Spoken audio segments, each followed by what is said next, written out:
kiss you. Thanks, Joe. You want to run or you want to duck down? You want to duck, just go over and get onto the bench and stay there. You play to win the game. My message for the fans, we're all frustrated with where we are right now.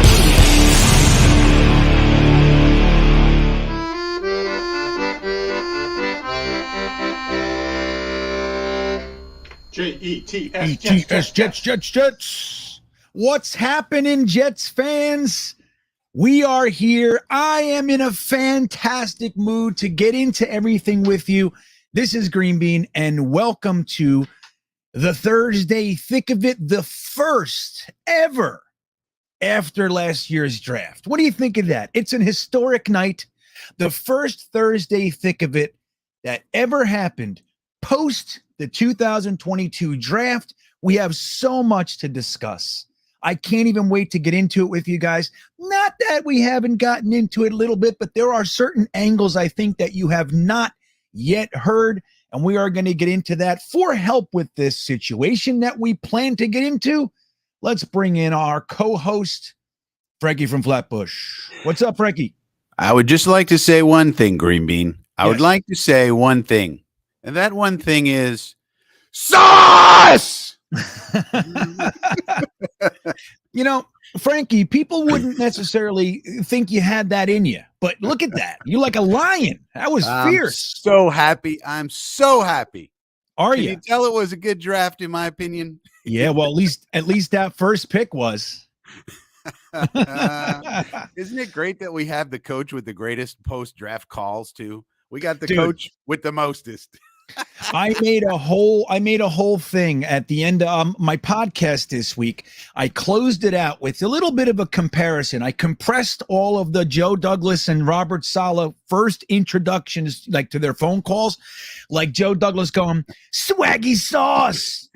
That's our general manager, Swaggy Sauce. And then you got Robert Saleh, and I compared that to the Giants, because there are crosstown rivals. They have a brand new regime. Everybody's really excited, Dable and everything.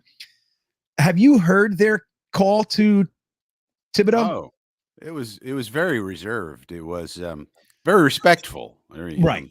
It was And very. I think they maybe took they were very low key in the draft room. Very professional. Right. Hello. How are you, sir? Yes. Mm-hmm. Well, you see, and look, technically speaking, there's nothing wrong with that, right? There's nothing wrong with being professional. There's nothing wrong with being reserved. But here's my poke. It's that the words they were using they were using words that would generally be pumped up. Like he said, "You fired up?" Are we perchance excited? Are we perchance excited? Perhaps, maybe. Yeah, exactly. Dable he picked up the phone and goes, "Hey, you fired up?" Yes, I am. And it was good. The general manager, forgive me, I didn't retain his name of yet. I do know Brian Dable, but I forget the general manager's name. I know where he came from and his backstory. I know his freaking high school, but I don't know his name. And he was like, it seemed to me like all he wanted to do was get off the phone. He was like, yeah, well, it's great. I'm glad that worked out. He literally said that. Thibodeau's saying, I prayed for it, I manifested it, and his response was, I'm glad that worked out. I manifested it. He's so excited. I'm glad that worked out. So it's interesting, Frankie. So the other thing, it's not that, look, when you look at our regime, they're known for being professional. Joe Douglas, Phil Savage, Chad Alexander, Rex Hogan, and all the way through there, they're known as professional, tight-lipped. They're a no-nonsense organization, but when they're excited and they're happy, they allow that, and that sends a message through Jets Nation it's one we have not received in a long time. We had Rex, but even with Rex, it was different. This is new and it's fresh, man. And I'm with it. I think that it means something, their excitement on these draft calls. Do you agree? Well, think about it this way. This is a dream coming true for people who have been working toward a dream since they were children, literally. Right. all of the pee-wee, all of the little leagues, all of the high school, all of the college, and they finally get here and they're in the first round or whatever it may be. They finally realize their dream and they get on the phone and a guy says, "I'm glad that worked out for you." That's a little anticlimactic. I want to go to a team where everybody's excited and clapping Right. and yelling and screaming and going JJ Sauce. That's right. That's who I want to go play. I'll run through a wall for that guy. A wall Yeah. I'll run through. I agree. And they'll have that moment for the rest of their lives. No matter what else happens, that is they'll have that video forever and they could watch it 1,000 times. But imagine how good it feels to be that kid getting the call. If we feel that good watching them make the phone call, they're the ones getting the call and they'll have that forever. And we create that for them. So I think it's beautiful and it's going to engender loyalty and, and just, wanting to come and let's get going, and all of that. I think it's wonderful. I'm inspired to play this for you, but I number one, I agree with you. I think that it does send a message, and I was thinking about it more from the fan perspective, like look at the regime that we have, but you're 100% correct. These guys, they get that call once, one time. Right. One time. And like while they're on the call, it's always going to be, people are yelling and everything. They're not really going to hear anything. But like you just said, they're going to go back and watch those videos. They want to see it. They're going to watch it 1,000 times. And then it starts to sink in who you really have. Like when those players look at the Jets organization, you can hear cheering in the background. They are hugging. They are high-fiving. You know that when you came on their board, when you were still there, those men hugged each other. That's how much they want you in this organization. And then we don't even have to get into, I'm sure we will, but the Jeremy Ruckert call. I mean, geez, Louise, what was that? Now, let me ask you about that. Like, so there's a continuation. They were excited. Joe Douglas said, "Hey, Jeremy, you ready to make a dream come true?" So that was how he introduced himself on the call. You ready to make a dream come true? So clearly everybody knew that he was a Jets fan and everything. There's a cool story about Jeremy Ruckert coming up to Joe Douglas at the Senior Bowl. I'm not sure if you've heard that. But the fact that they took a diehard Jets fan at a position that you could say we don't need it, especially in the third, maybe fourth, fifth round, sure.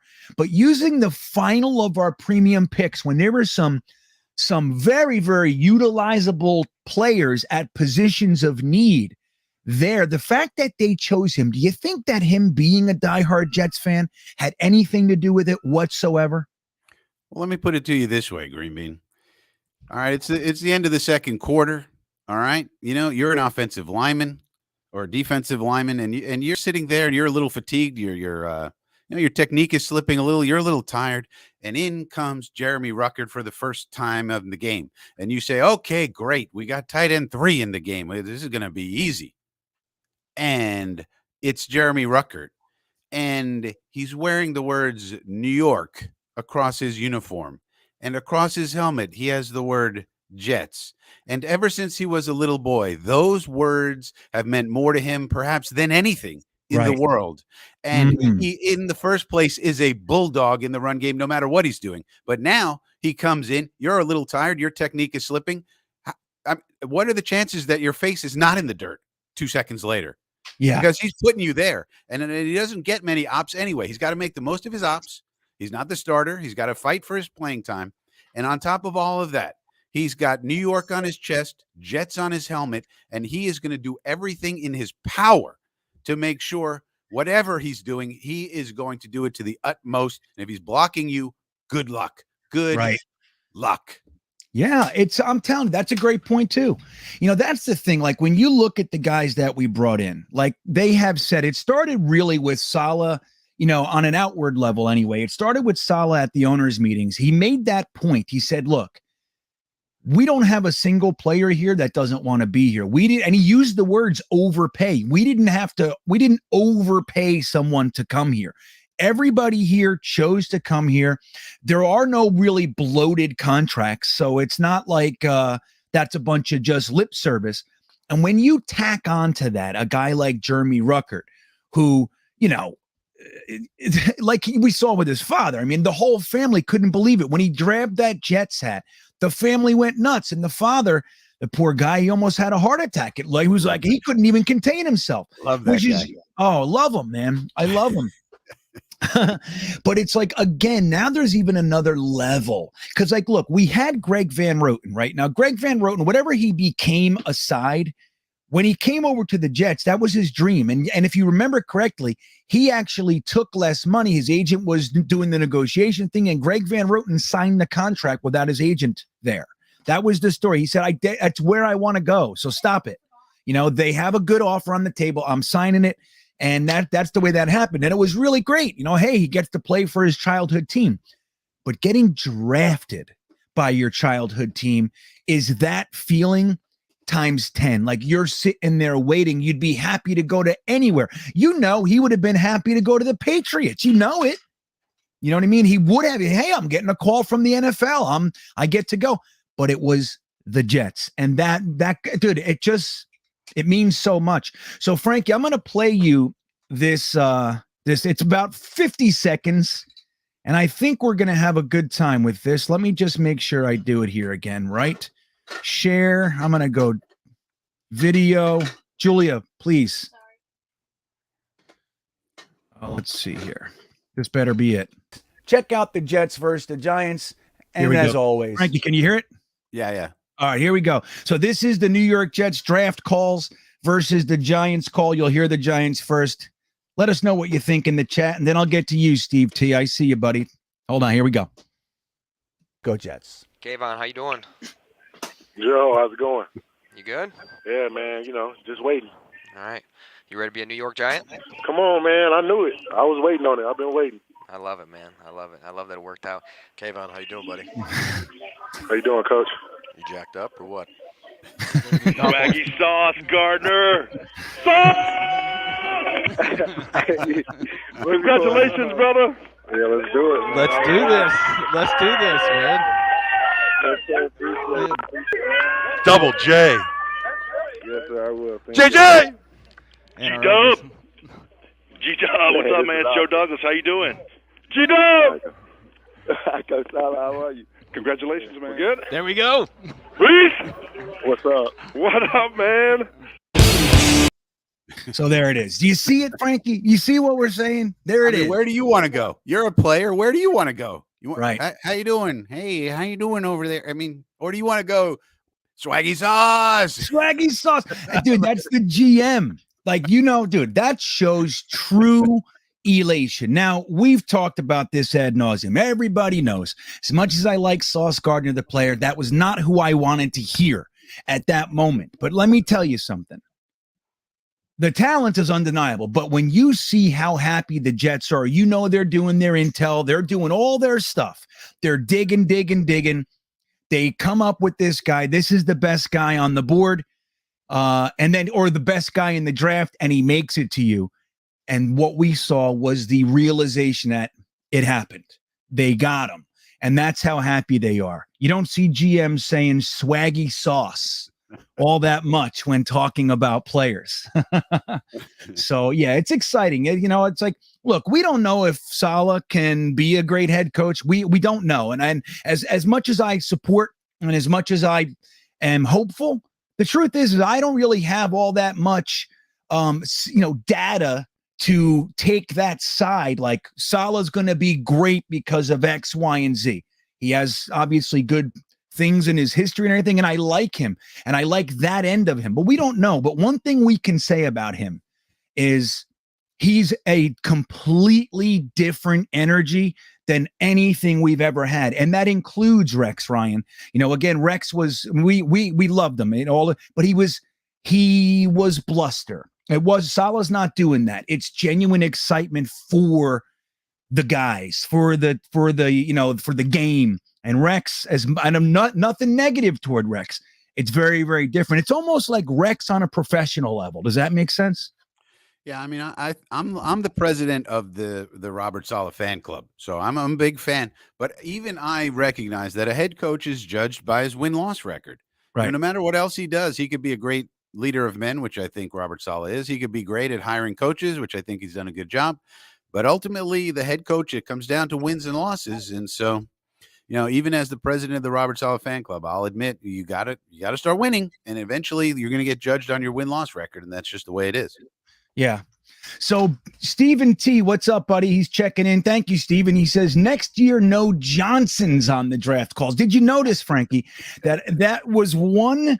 The whole Johnson thing was inconspicuously removed from my video there. Did you see that? Not as highlighted. Well, you can't expect these blue blood owners to be the same as these football guys. I mean, these are blue blood owners. The most, say what you want about the Johnsons. At least they stay out of Joe Douglas's way. That's the way I look at it. They sign the checks and they let Joe Douglas run the scouting staff, and they let Robert Saleh run the coaching staff. And that's probably the best thing you could say about an owner. Of course, they're going to be a little awkward. Of course, they're not going to be, but they let these guys. I think they've learned over the years, probably, especially Christopher. Right. Yeah. He's probably learned, okay, look, my place, let me step back. Maybe I'm more involved in the business side. Maybe I'm more involved in ticket sales. Maybe I'm more involved in the suites and the sponsors. With these football things, we have football men to run that. Yeah. Well, Woody's been really getting involved with a lot of social media. A couple cringe moments. As much as I am a Johnson supporter. Now, I know what everybody's gripes are with them. I'm not gonna battle that, but I have a whole bunch of stuff that could potentially change your opinion if you listened. A lot of times when I get to the Johnsons, people are like, they don't want to hear shit. They're like, so I don't talk about it very much because I know they don't want to listen. They want to hate them, and that's fine. But there were a couple cringe moments with the Johnsons. One was when they showed him doing the draft call. He's like, did you hear it here? Can you hear everybody? And he actually told everybody to start yelling. Did you see it? And it's like, again, Woody, there are cameras in here. Everybody sees you doing that. So when they watch the video, whatever. But so that could be kind of cringy. And then there was the other one, which I'm sure you saw it, when he was talking to Sauce Gardner about the sauce necklace. Yeah. He's trying at least. I don't know. I grade on a curve. Frankie, that's what I was going to get to. Like, it's cringy, but dude, he's trying, and he's trying to be like, he's trying to be engaging. He's trying to make them want to be here. And that is endearing to an extent. Now it's cringy. Like you said, dude, he's lived on an ivory tower. He was born, you say, born with a silver spoon in his mouth. He was born with the Johnson & Johnson empire in his mouth. Like, is there anything bigger than the Johnson & Johnson pharmaceutical empire? It's like, dude, Q-tips are Johnson & Johnson. Everything, Band-Aids, like they're all, I think Q-tips are Johnson. Either way, Band-Aids are Johnson & Johnson. So like, that's the thing.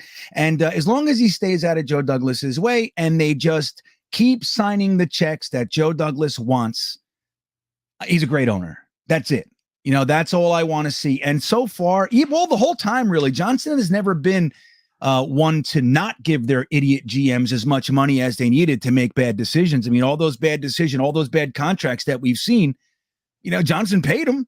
You know what I mean? And he was paying 3 friggin' coaches at the same time, right? He was paying Todd Bowles, Adam Gase, and Robert Saleh last year at the beginning of the year. So, and he was paying Mike Beckton still. So, shit, he'll pay. That's all we need him for. And anytime you think about criticizing the Johnsons, just think about who the other bidder was when the Jets were up for sale. Ugh. Do you remember that? I do. GreenBean, remember? GreenBean. GreenBean's like the Jets historian. You should be just like the Jets historian, like one of those guys who you should get like a Jets library, and GreenBean's like the head historian. Like, but the other guy who could have got the Jets was James Dolan. Mm-hmm. And so imagine if James Dolan owned this team. Okay. I mean, so whenever I think about it, I just go, well, thank God it was the Johnsons. They're cringy. They're not, nobody's going to fall in love with the Johnsons. They're a bunch of blue-blooded guys, but at least now they've learned enough at this point, I think, to just let the Joe Douglases and the Robert Salehs of the world run the football side. You can meddle all you want on the business side, whatever, right. So yeah, as long as you don't the whole thing, one of the rumored aspects of why people don't like the Johnsons is we believe that certain picks, certain free agent signings are inspired by the Johnsons wanting a splash to make money and all, and that may or may not be. I've never seen confirmation of that. I don't doubt it. That hey, go sign Le'Veon Bell or go sign Tim Tebow, whoever it might be. But I don't know if that's true or not. But that's about as bad as it would get. But anyway, yeah. What's funny? I actually, speaking of like Jets historian, I remember exactly where I was when I found out that the Johnsons swooped in late. Like, don't forget, it was all but done that Dolan had the team. And then Woody Johnson came in late and paid, I think it was $600 million he bought the team for. And I remember I was sitting in my car. I was leaving AT&T. I worked for AT&T at the time in Morristown, New Jersey. I sit in my car and I heard it and I cheered. Thank you. As I didn't want Dolan. Yeah. But yeah. Yeah. So Frankie, Sir Robin's checking in. He's got an interesting question. I think we'll be able to take care of this for you, Sir Robin. He says, sir, what's going on? So what's going on with quarterback coaching? Beck is gone and I can't even remember who the actual quarterback coach was last year. Is this concerning to anyone else? So I have a whole fleshed out answer, but I'm going to throw this to you and I'll back you up if you need anything. But what's going on with our quarterback coach? Well, Coach Calabresi's still here. That's who the quarterback coach is, and that's who it was last year. And I don't think Zach Wilson's going to need as much coaching this year. Let's hope. Let's hope he kind of matures to the point where he doesn't need Coach Beck and Coach. Yeah. I forget the other one's name who left. The older fella. Oh yeah, Kavanaugh. Yeah, Kavanaugh let's hope he doesn't need a trio of coaches to help him anymore. Let's hope so. And we also have Joe Flacco here from the beginning, who's kind of like a coach. Zach Wilson calls him Dad on the social media. Yeah, that's cute, isn't it? That's cute. What a cute. So it's Coach Calabrese, and it's Zach Wilson maturing another. Hopefully he doesn't need as much help, and then Joe Flacco's here too to help out. Yeah. So Frankie's right. Our quarterback coach never was Beck. Beck was an assistant quarterback coach. Rob Calabrese is the quarterback coach. The interesting thing, though, is that that was his first year ever being a quarterback coach. Right, yeah. Rob Calabrese was actually a quality control coach before this. Now, a lot of these guys come up through that quality control avenue. But the reason that we allowed, or that we thought it was a good idea for Rob Calabrese to be a first-time head coach, was because Greg Knapp was here, and then Greg Knapp passed away. So now Calabrese and LaFleur, for that matter, were kind of left on an island. He was going to be the wise old sage, the Gandalf in the room, and which is why they brought in Matt Kavanaugh as well. I'm a little bit disappointed to see Kavanaugh leave, because I really liked his presence on the sideline when LaFleur went into the booth. I thought Matt Kavanaugh did an exceptional job kind of running the sideline. But here's the thing with Calabrese. I'm not sure if you know this, Sir Robin, but when we went down to the Senior Bowl, which now we know had a major impact on our draft, and we'll get into that later, I imagine. But the Senior Bowl had a dramatic impact on our draft. Rob Calabrese was actually our offensive coordinator down there. With Ron Middleton being the head coach, Rob Calabrese was our offensive coordinator. So they gave him that. He called the plays. I don't want to say designed the offense, because it was LaFleur's offense. But if you look at it, it was exactly the way we want our offense to run. The utilization of the tight ends and running backs. If you want to see what the Jets are hoping their offense looks like, go back and rewatch the Senior Bowl. It was almost flawless. Obviously there were drops and all the normal stuff you see, but how they broke the tight ends open and how they used the running game and set those things up. And if you look at the two touchdowns, they were both tight ends. One was McBride and one was Jake Ferguson.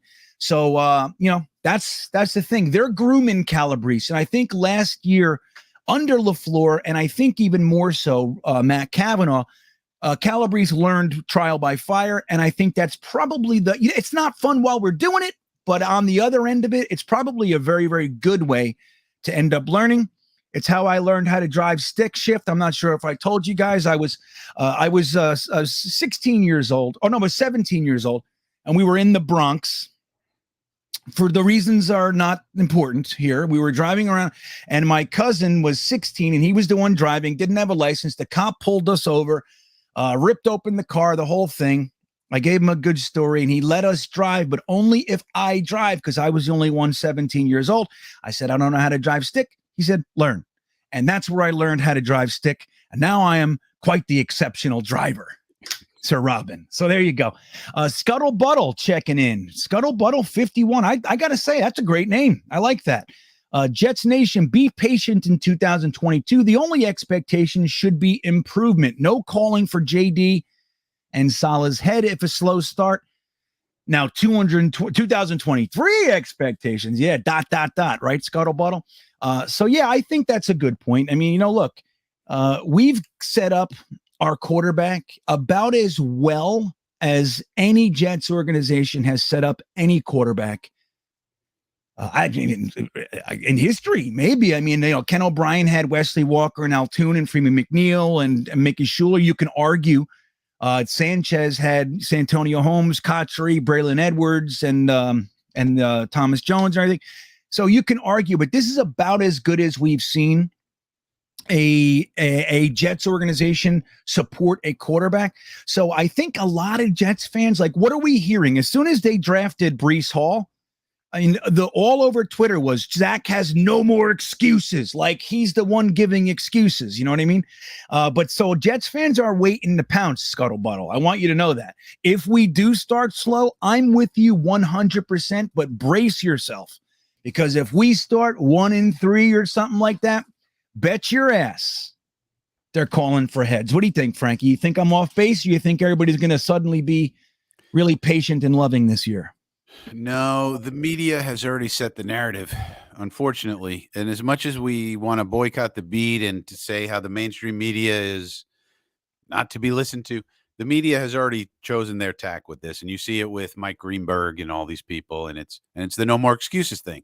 Right. And so it's somewhat annoying because everybody who is paying attention and doesn't have a narrative to push would say this was the plan all along. Right. We were going to do this anyway. I mean, Jason from Over the Cap did an analysis and said we had the most assets out of anyone this offseason. When you combine our draft pick capital and how much dead space we have, which we have the fewest, and the cap space we had and the value of our draft picks and how many people we had signed, when you combined all those factors, we were number one. Number one.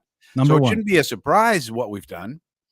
It's almost like when Greenberg went on his rant about no more excuses, it's like he was surprised that this happened. But anybody who's paying attention and who doesn't need to come up with narratives for ratings would know this was going to happen. Some version of this was going to happen. We had premium picks. We had a lot of money to spend. We already had a roster full of guys, and we're gonna have to get rid of some, but we had a lot of people signed. We had a lot of cap space. We have very little dead money. So that's what's called good general managering. That's what it is. It's exactly what it's called, actually.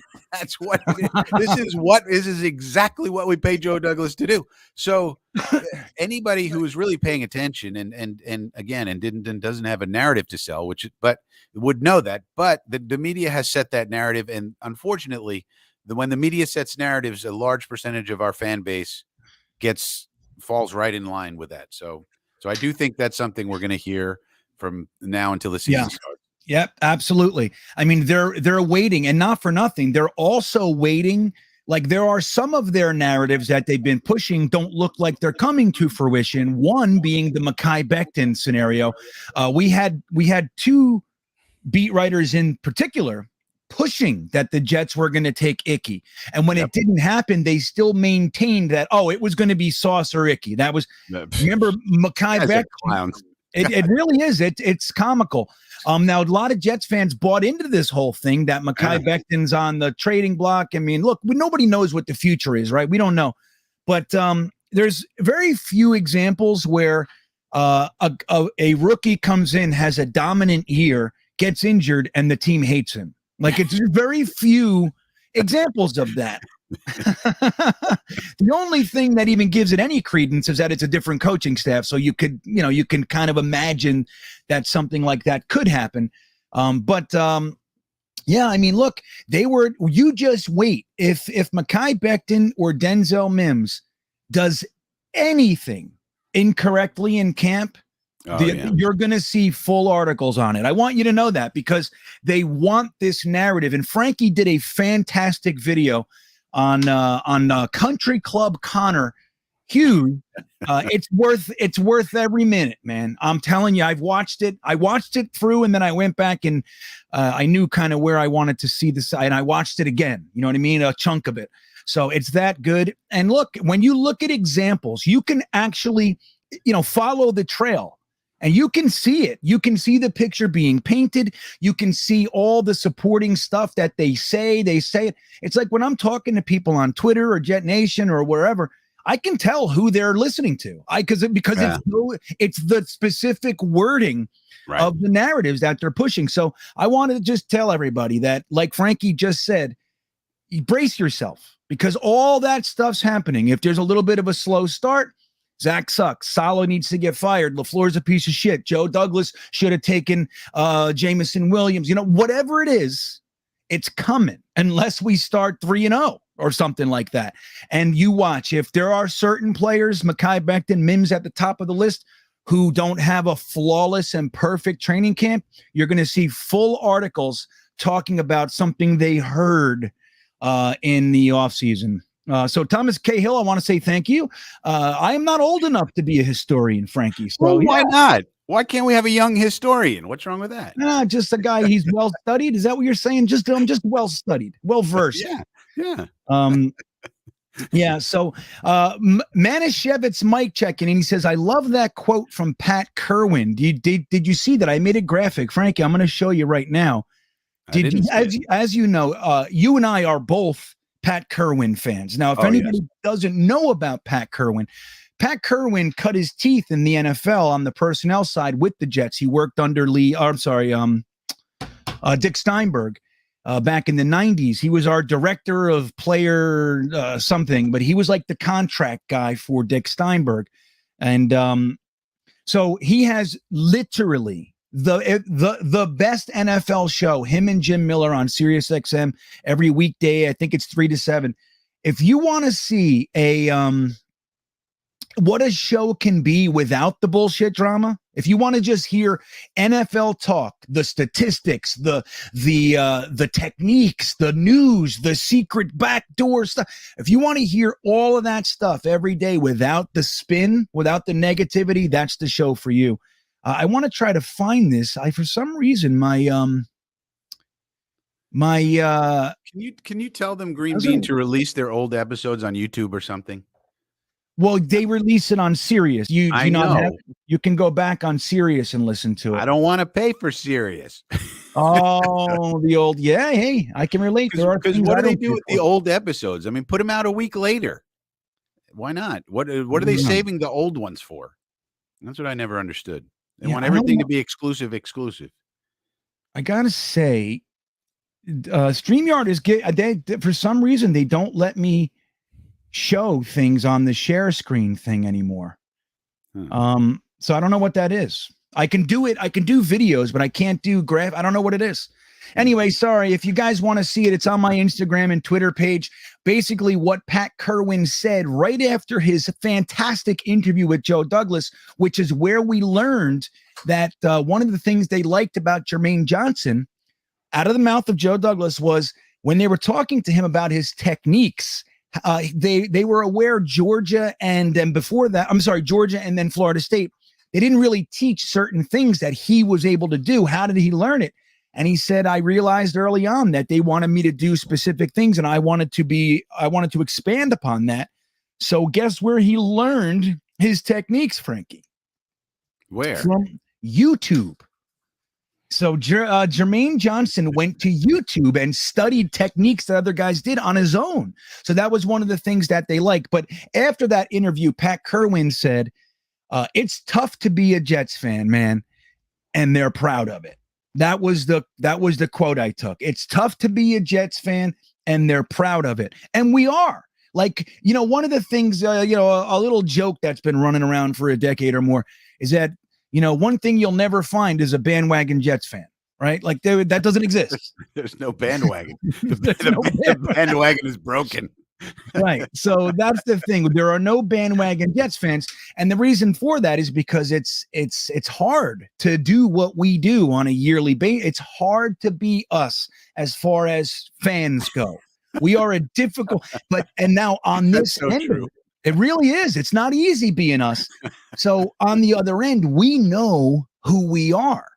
And so we respect each other. Like we know if you're wearing a Jets hat, we know what you've gone through. And so, we're proud of it. We're proud of our plight. Now, we would like this friggin' plight of ours to end. We're not so proud. But I think, Frankie, I think a lot of Jets fans aren't going to know how to handle winning. When we start winning, I think, because the last time we were winners, Twitter and all that was in its infancy. It wasn't like it is now. We didn't have 600,000 draft experts, right? I haven't thought of that. I think a few videos. I think we need a few Frankie videos on this. Here's how to handle success, like the mindset of success. Yeah. Well, hey, dude, that's what I've been trying to do for a long time. It's just, I get no support from the damn Jets. I'm trying to be Mr. Positive out there. And no, guys, what's happening? But this is the thing, and you alluded to it a few minutes ago. What I've been seeing, and I know you have too, because we've spoken. I know Jeremy feels this way. I know Watu feels this way. And some others, Ryan, Matt O'Leary.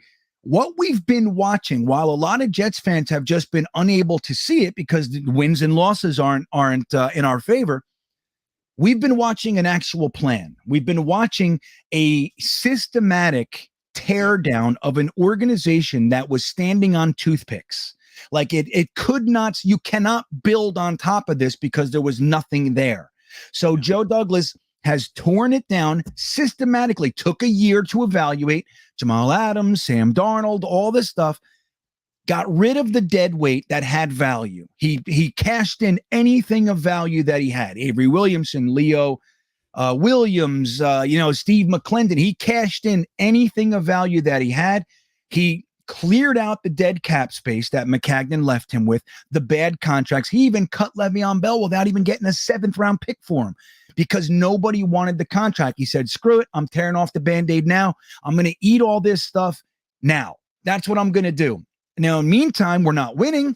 Nothing's happening. But what we just saw this offseason was off-season 1, where Joe Douglas did not have any leftover cap ramifications of the contracts that Mike McCagnon put together. The only one is CJ Mosley, but at least he's playing for it and playing well. And he had all of the draft capital that he has accumulated over the past couple of years, right? We used a little bit last year, but this was it. This was the draft where he got to use all of his money and he got to use all of his draft capital. And look what we saw. We saw an aggressive Joe Douglas. We saw him try to trade for guys like Tyreek Hill. He was involved in the Amari Cooper thing. He traded up twice in the draft, where we're used to Joe Douglas backing up and accumulating assets. No more. I want to compete. I'm ready to compete. My coaching staff got their first year under their belt. My quarterback got his first year under his belt. A lot of the other players, Michael Carter, AVT, Michael Carter II, on and on, they got their year under the belt. We're ready to compete. I would rather go for quality over quantity. And that's what we're seeing. Like, this is a plan. Like, we've been talking about this, trying to get other Jets fans to swallow this idea. It's hard while we're getting our ass kicked 53-3. You know what I mean? Or our home opener, we see 4 interceptions. Like, of course, it's hard, but we have seen a plan. And when you see it now, it does look a little bit like a plan, doesn't it, Frankie? Well, we do have a lot more talent on the roster right now than we had last year and than we had 2 years ago. If you compare the talent we have now versus 2 years ago, it's night and day. So, yeah, it all comes down to Zachary. Hate to say it. Hope you can do it, Zachary. Let's go, buddy. Yeah. Well, now, look, honestly, take your Jets hat off. Here's my Jets hat. I'm going to take my hat off. I want to know what you think. Realistically, I've had a couple people tell me the Jets really missed the boat with that pick, huh? Like, around here, I'm in Charlottesville. Everybody knows I'm a Jets fan. They feel for me. They're sad for my life. What do you think about this Zach Wilson? Not as a Jets fan, but as just an observer. Do you think Zach Wilson has the chops to come out this year, take a legitimate step forward, and utilize the talent that Joe Douglas has accumulated for him? I mean, I think you have to know a couple of data points. You have to know his expected completion percentage from last year. It was 66%. And why was his actual completion percentage 55, which is terrible? Well, you have to know the other data point, which is that we led the league in drops. Is no doubt about it. That's a fact. It's not an excuse. It's a fact. We had 13% of our catchable passes dropped.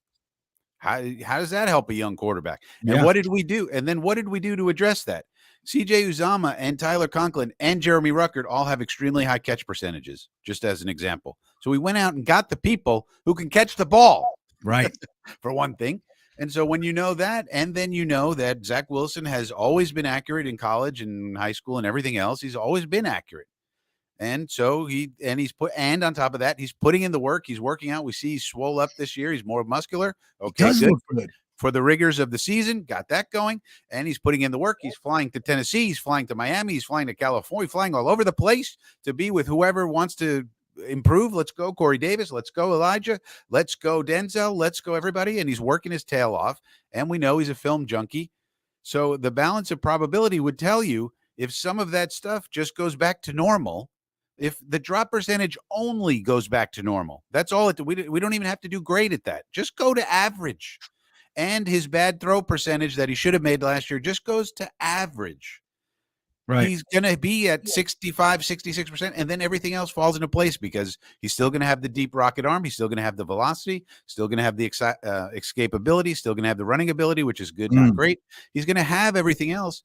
So the balance of probability would tell you he's probably at least going to be good, but at the same time, that doesn't guarantee anything, and he's going to have to do it, and we're going to have to see it. But if I had to guess, if you put a gun to my head, I would say, based on all the evidence I have and all of the stuff we added this year, when I look at what we've done protection-wise and pass catching-wise and running game-wise too, and improving the defense and everything else we've done, and improving the damn kicker. We improved the kicker too. All of that helps Zach. Like having a better defense and not the worst defense in the world helps your quarterback. So all of these things combined, I would say, if you put a gun to my head, I would say he's at least going to be good. But do I know that for sure? No. But you feel good about it. Yeah. I feel really good about it. And the thing with me, man, is like, I actually, and you guys remember that I wasn't one of the guys screaming for Zach Wilson last year. I was totally happy with the pick. I liked him a whole bunch, but I wasn't on that passionate, like, Zach is the hybrid of Mahomes and Aaron Rodgers. I was like, okay, we're gonna have some disappointed fellas this year, But one of the things so I feel really confident about Zach Wilson. I gotta say, and I think our general manager did everything he could to support this guy, gave him offensive line, gave him additional protection, gave him hands, tight ends that can also block, gave him, probably not even probably, the highest pedigree running back that we've brought in a long time, man. And not like at the end of their career, Forte or LaDainian Tomlinson, those types of guys. They're great and all, but they were after their heyday. This is the highest pedigree guy that we brought in a long time. And then you add Garrett Wilson on top of Elijah Moore. And I still believe in Denzel Mims and all this stuff. If you look at what he did, Joe Douglas has built this team around Zach Wilson. This team is built, baby. We don't know what they're going to do. But as far as going out there and getting highly regarded talent, it's there. Now, my problem actually lies with the potential for our coaching staff not to be good. And you said a few minutes ago that you're the chairman of the Robert Saleh fan club, and that's great. And I like him, but it brings up other disappointing things, like for me. So, like when you look at the Jets team in 2010, in my opinion, we were the best team in the NFL that year. We went through Indianapolis, beat Peyton Manning in his house. Last time that he ever put on a Colts uniform was a loss to the Jets. Then we went up to New England and we beat Tom Brady and Bill Belichick in their house. And then what we saw, Frankie, was we saw a team that came out in Pittsburgh. Were you in Pittsburgh yet at the time? No. I was back in Brooklyn. Wow, good. That would have been terrible walking around Pittsburgh as a Jets fan after that shit. So you were, when you look at it, it's like, what was the problem? It wasn't our talent. It was because they came out flat. That first half in that Pittsburgh game, it was almost as if we already believed that we won the Super Bowl. Like we came out, we thought we were going to walk through Pittsburgh and go to the bowl, and they had different plans. Now, that's the whole disappointing thing. It reminds me a little bit of the Nets this year. You know what I mean? Like it's like the Nets, I thought, had it. Like, and they looked like they were going to go at least deeper into the damn playoffs, man. Like they built this super team. And even though that's been broken up a little bit, it looked to me like the Nets were going to be able to win it all for once, not just like the Jason Kidd era, get there and then get stomped by the Lakers, but it looked like they have the horses to win it all. And now we got to look, when we're watching basketball, we got to watch one of the guys that was on the Nets over there for the 76ers. Now they're down 2-0, the 76ers. But, we have this whole thing where like we watch these disappointing teams like they're built. And I'm really hoping that we can get around this. Like for the 76ers, I don't know if you know about this thing. You might have heard it on Matt O'Leary. I'm doing this versus game. I don't know if you guys have heard of this. It's this cool new app, right, out there. And I'm really new to it, but it's so cool to me. And we can like play games and bet on like the intricacies. It's not really betting. It's more just like making choices, right? Like you go on this versus thing and you pick, you answer questions. Like I have one out there right now called, it's about James Harden. Because why? Because he was the net that got away, and he's down there in Philadelphia with the 76ers. And now I have a question out there, and you guys can click on the link. It's right in the top of my description. I think this is just the coolest thing in the world. It's like fun. It's a blast. I put a question out there. Do you think James Harden will score more than 25 points to get the 76ers back into this series? And Frankie, all you got to do is say, yes, he can, or no, he can't. You bet $1. They find somebody else who's on the opposite side and you win. And, well, look, in truth, you could lose too. I want you to know that. But you could bet $500. If you think this is a slam dunk question, you can really go for it. Bet $30, $100, whatever is big for you. And somebody else out there, somebody's out there thinking the opposite. They match you up with that guy. And next thing you know, when the game happens, you win $30, $500, $1, whatever it is. And it's super cool. Have you heard of that thing yet, Versus? No, it's pretty fascinating. I've never heard of it, but GreenBean before. And so, but it's from what you describe, it sounds, pretty interesting. I mean, no, I've never heard of it though, but I'll be interested to learn more about it.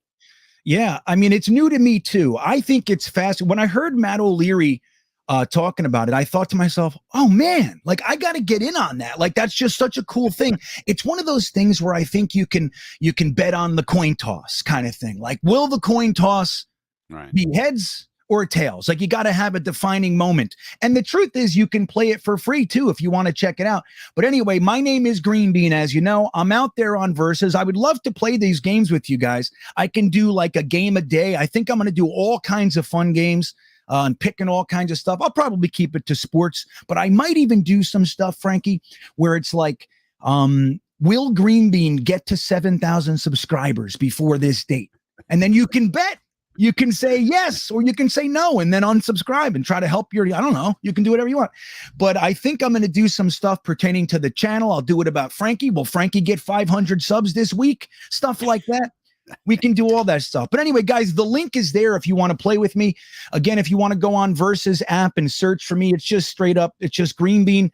I'd love to play with you guys. This is my first question. Will James Harden score more than 25 points in game 3 to let the Sixers get back into this series? Like the Nets, they were swept, Frankie. This is why I don't root for too many teams. I can't handle it, Frankie. Every team I root for sucks. You know what I mean? They all lose. I can only handle so much at this point. But yeah, there it is. But the link's in the description if you guys want to check it out. I also have that gas link. I've seen probably 30 of you signed up for that gas link too, that gas app. And because I see it, because I get 15 cents off a gallon when they do it. And the one time I went to the pump, Frankie, because so many people signed up, I had 96 cents off per gallon. Per gallon.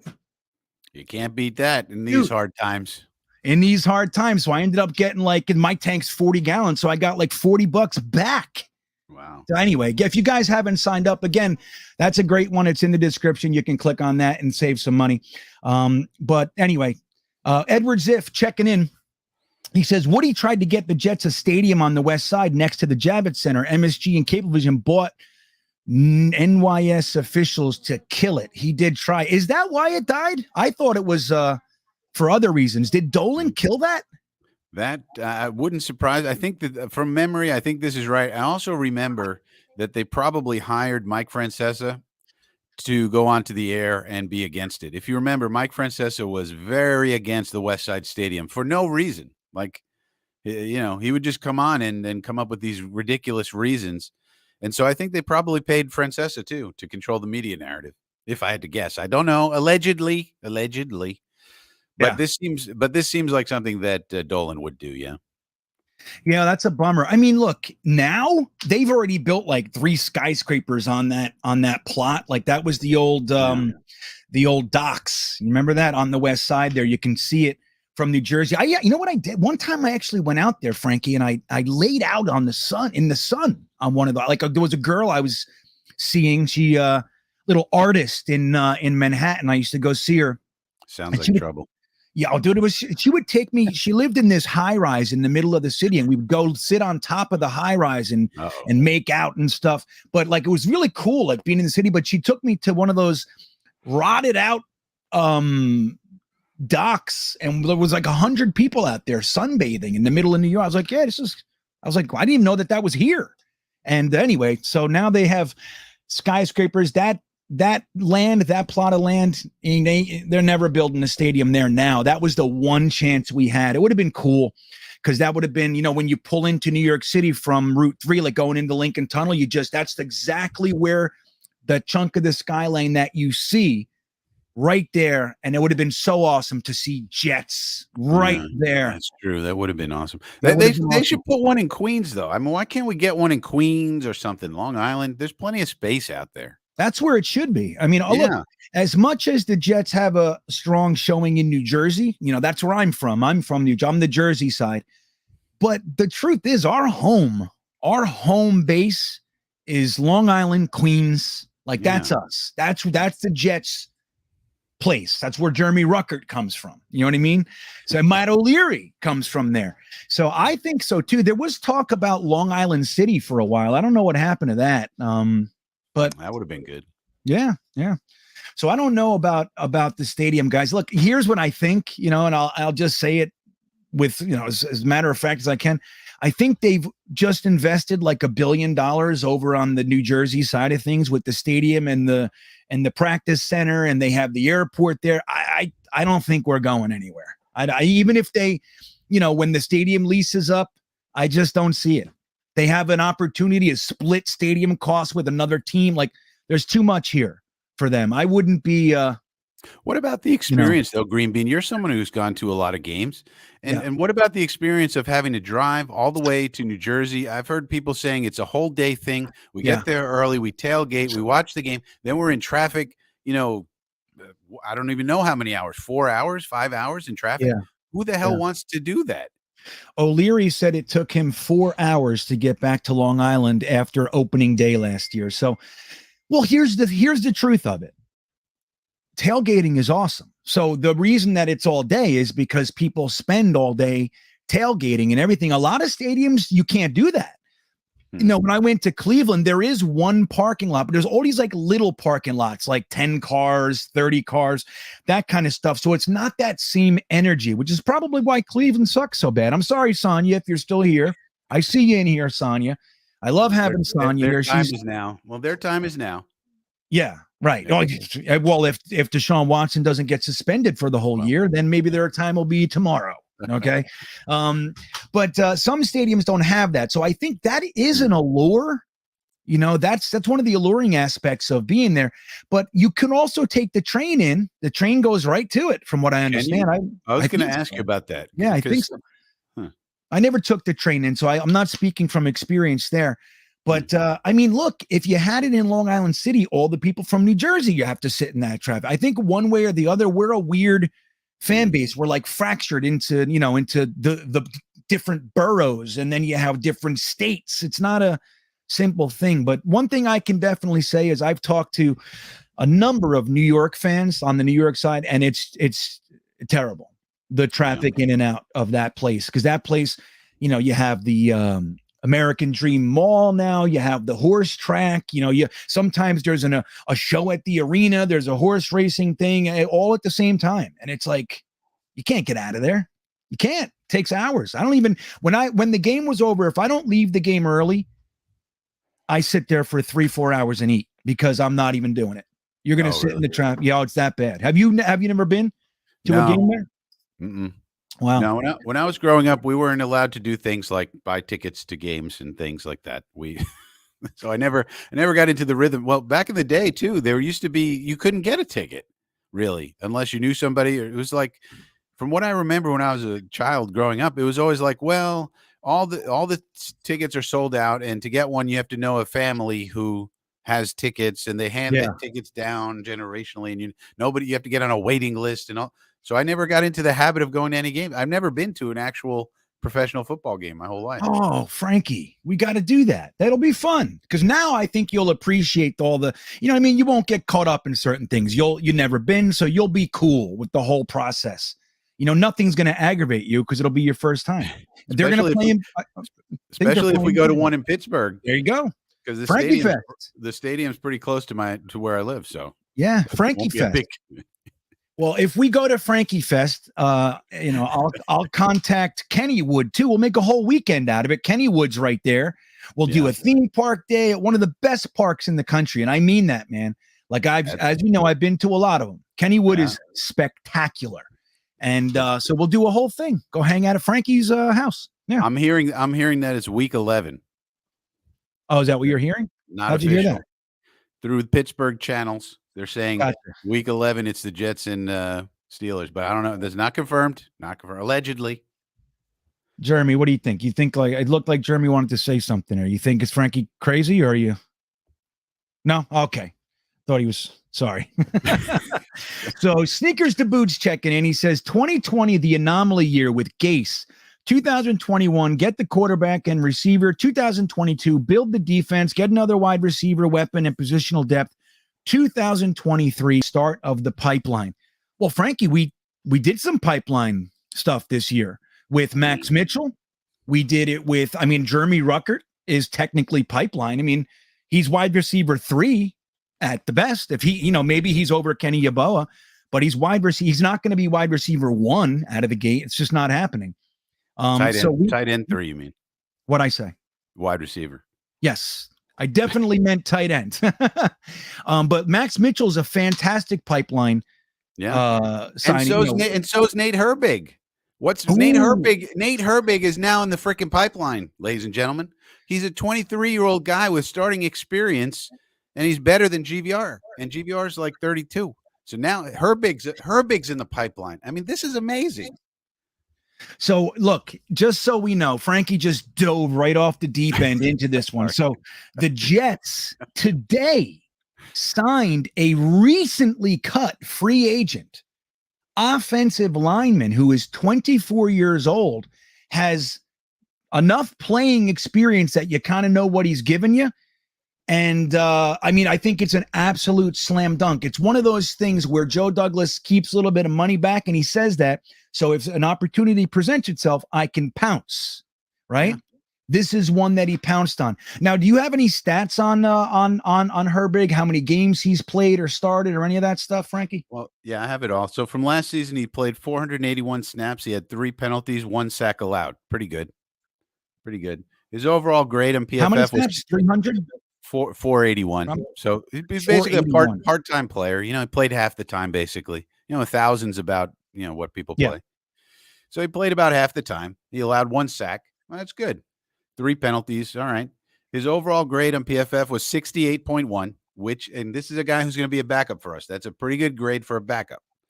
Pass blocking 63.9, run blocking 67.2. All right. 2020. There you go. 2020, he played, if it'll come up, he played 894 snaps. So he played almost a whole year. 2 sacks allowed the whole year. That's good. Overall grade 71.2, pass blocking 72.1, run blocking 69.4. This is a high quality backup. I don't understand why they let him go. 2019 was his rookie year, and he didn't play much. Where was he drafted? I don't remember him being drafted. Like, I just don't remember. He went to Stanford. Was he an undrafted free agent? Let me know in the chat. I'm not sure.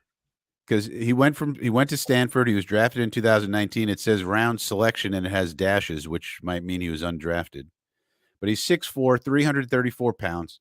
He's 23.8 years old. I guess that's 23 years, 8 months.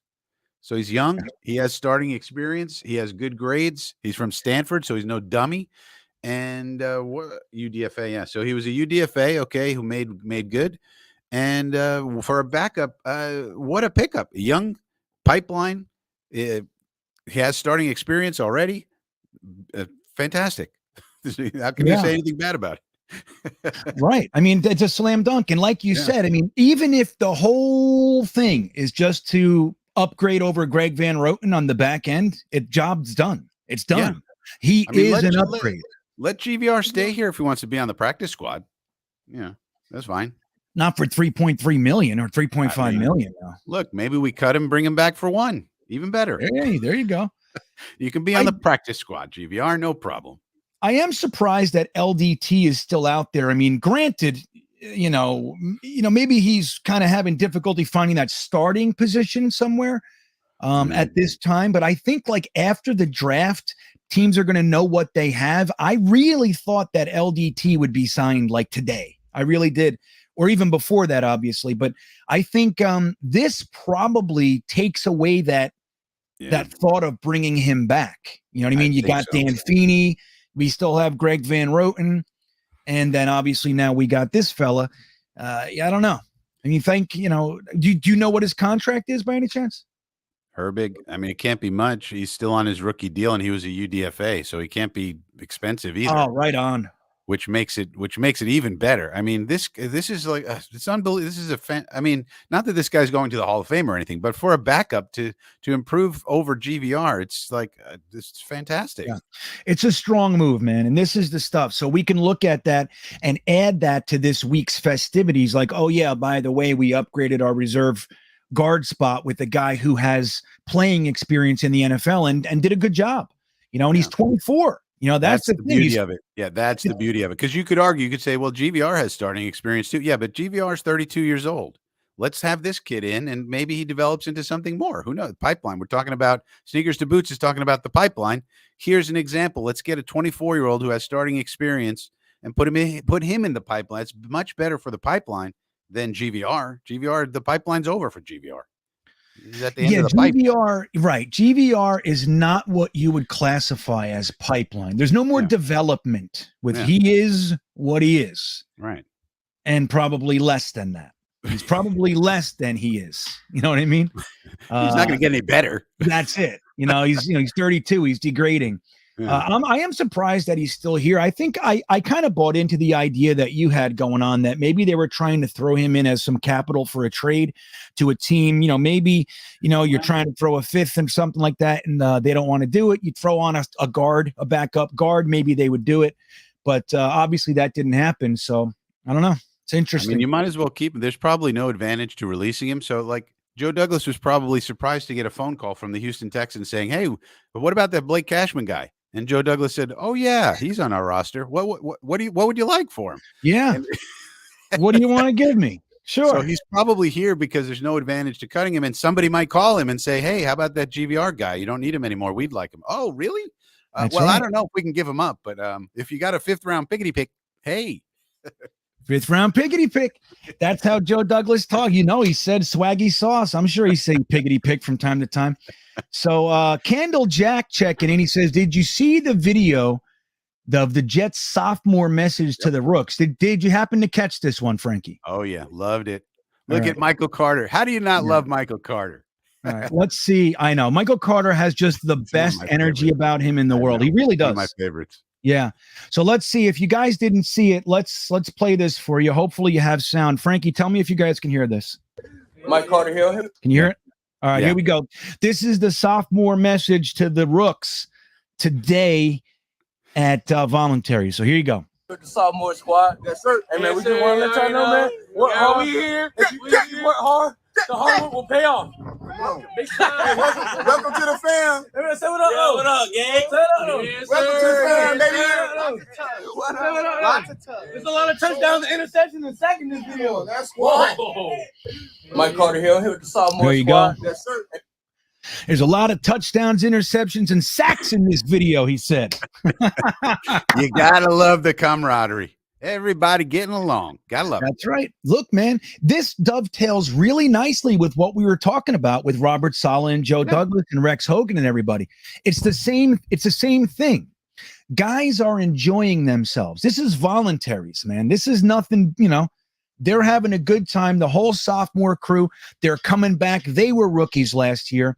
You saw the Elijah Moore video welcoming whoever the picks were. He's saying, yo, man, when you come here, there's something going on That here. was a hell of a video. That might be the best. I was hyped up. I was hyped up, man. Yeah. I think that was the best hype video I've ever seen. Look, you have those ones fans make them. There's all kinds of great plays, and those work too. But that one was very specific, and the fact that it was Elijah Moore talking like that, like, no, man, it's not the name on our backs; it's the name across our chest. And I think that's a big one. You know what I mean? That's a big one. They have a new good one out with about Ruckert with all the stuff he did in college. And my favorite part of it is it's 2 minutes of Ruckert highlights. But my favorite is when he's pancaking dudes and blocking. I'm like, that gets me going. Yeah. Touchdowns are fine, but let me see a pancake block. That'll get Frankie going. Yeah. Oh, man, I love a good pancake block. Serving pancakes in the morning. I love it, man. I love it. I can't wait, dude. I mean, this is going to be a fun off season. The only thing that can ruin this for me is injury. That's it. Yeah. That's it. Always. Always. It's just the worst. But look, the good news is, man, we are developing some depth here. We have depth. Yeah, that's the other thing. Yeah.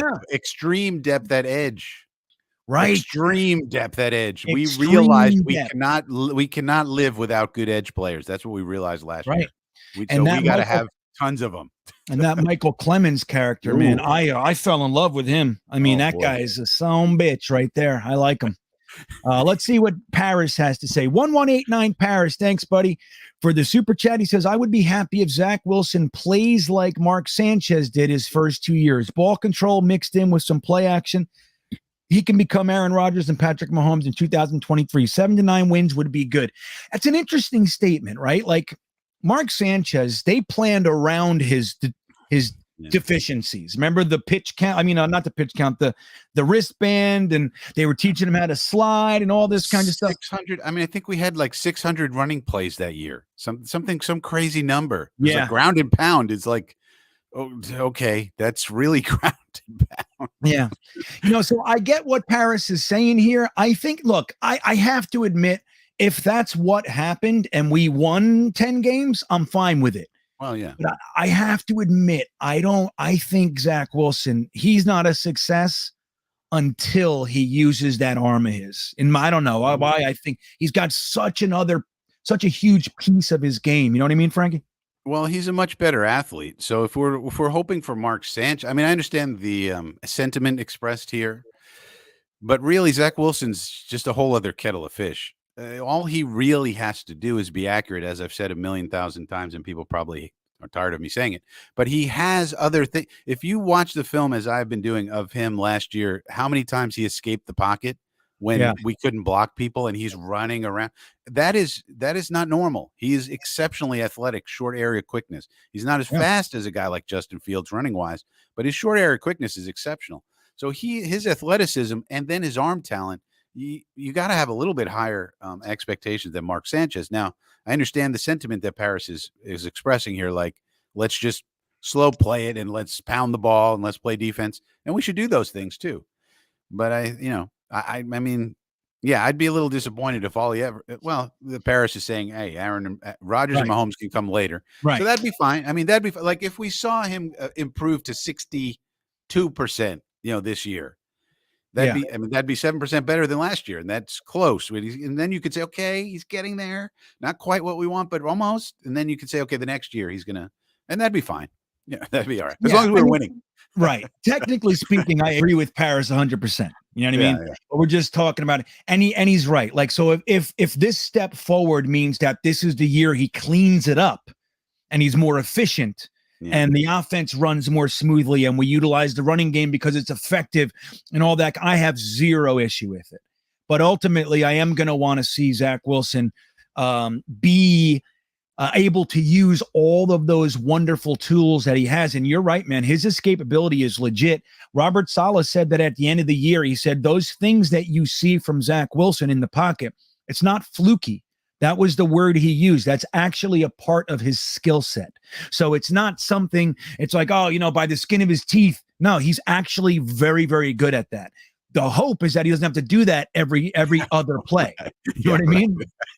And somebody will be open at the end of the day. I mean, there were so many times nobody was open. He was running around trying to find somebody, and we had Jeff Smith looking around trying to figure out how to get open. I know.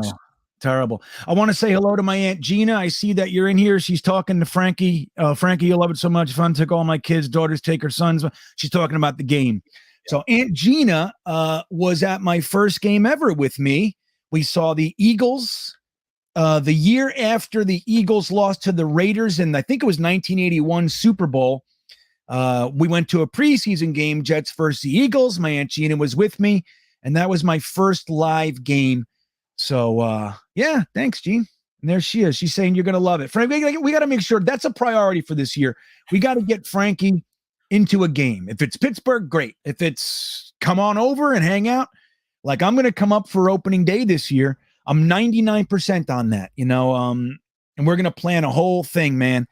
Sack Exchange, Jetnation, combining maybe not combining it, but doing the parties near each other, the tailgates. Coming a couple days early, probably. We're considering doing Coney Island Cyclone Jets Chant Part 2.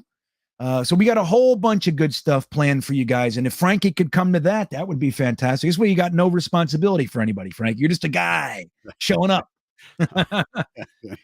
Stanley Spector checking in. Thank you, Stanley. He says, Mets wanted Jets to build a stadium next to Citi Field when it was being built.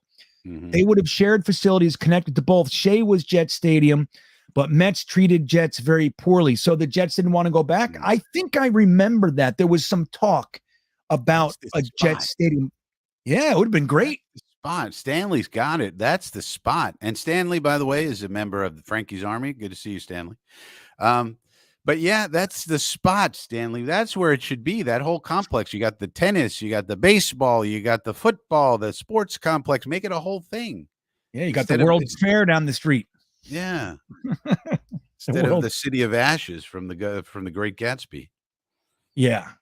So yeah, I mean that's a bummer, Stanley, isn't it? That would have been fantastic. And look, even though I'm on the Jersey side, well, I'm not there anymore, so I don't have the same vigor that I once did. But even though I come from that side of things, I would love it if the Jets had their home, like their home. I would love it.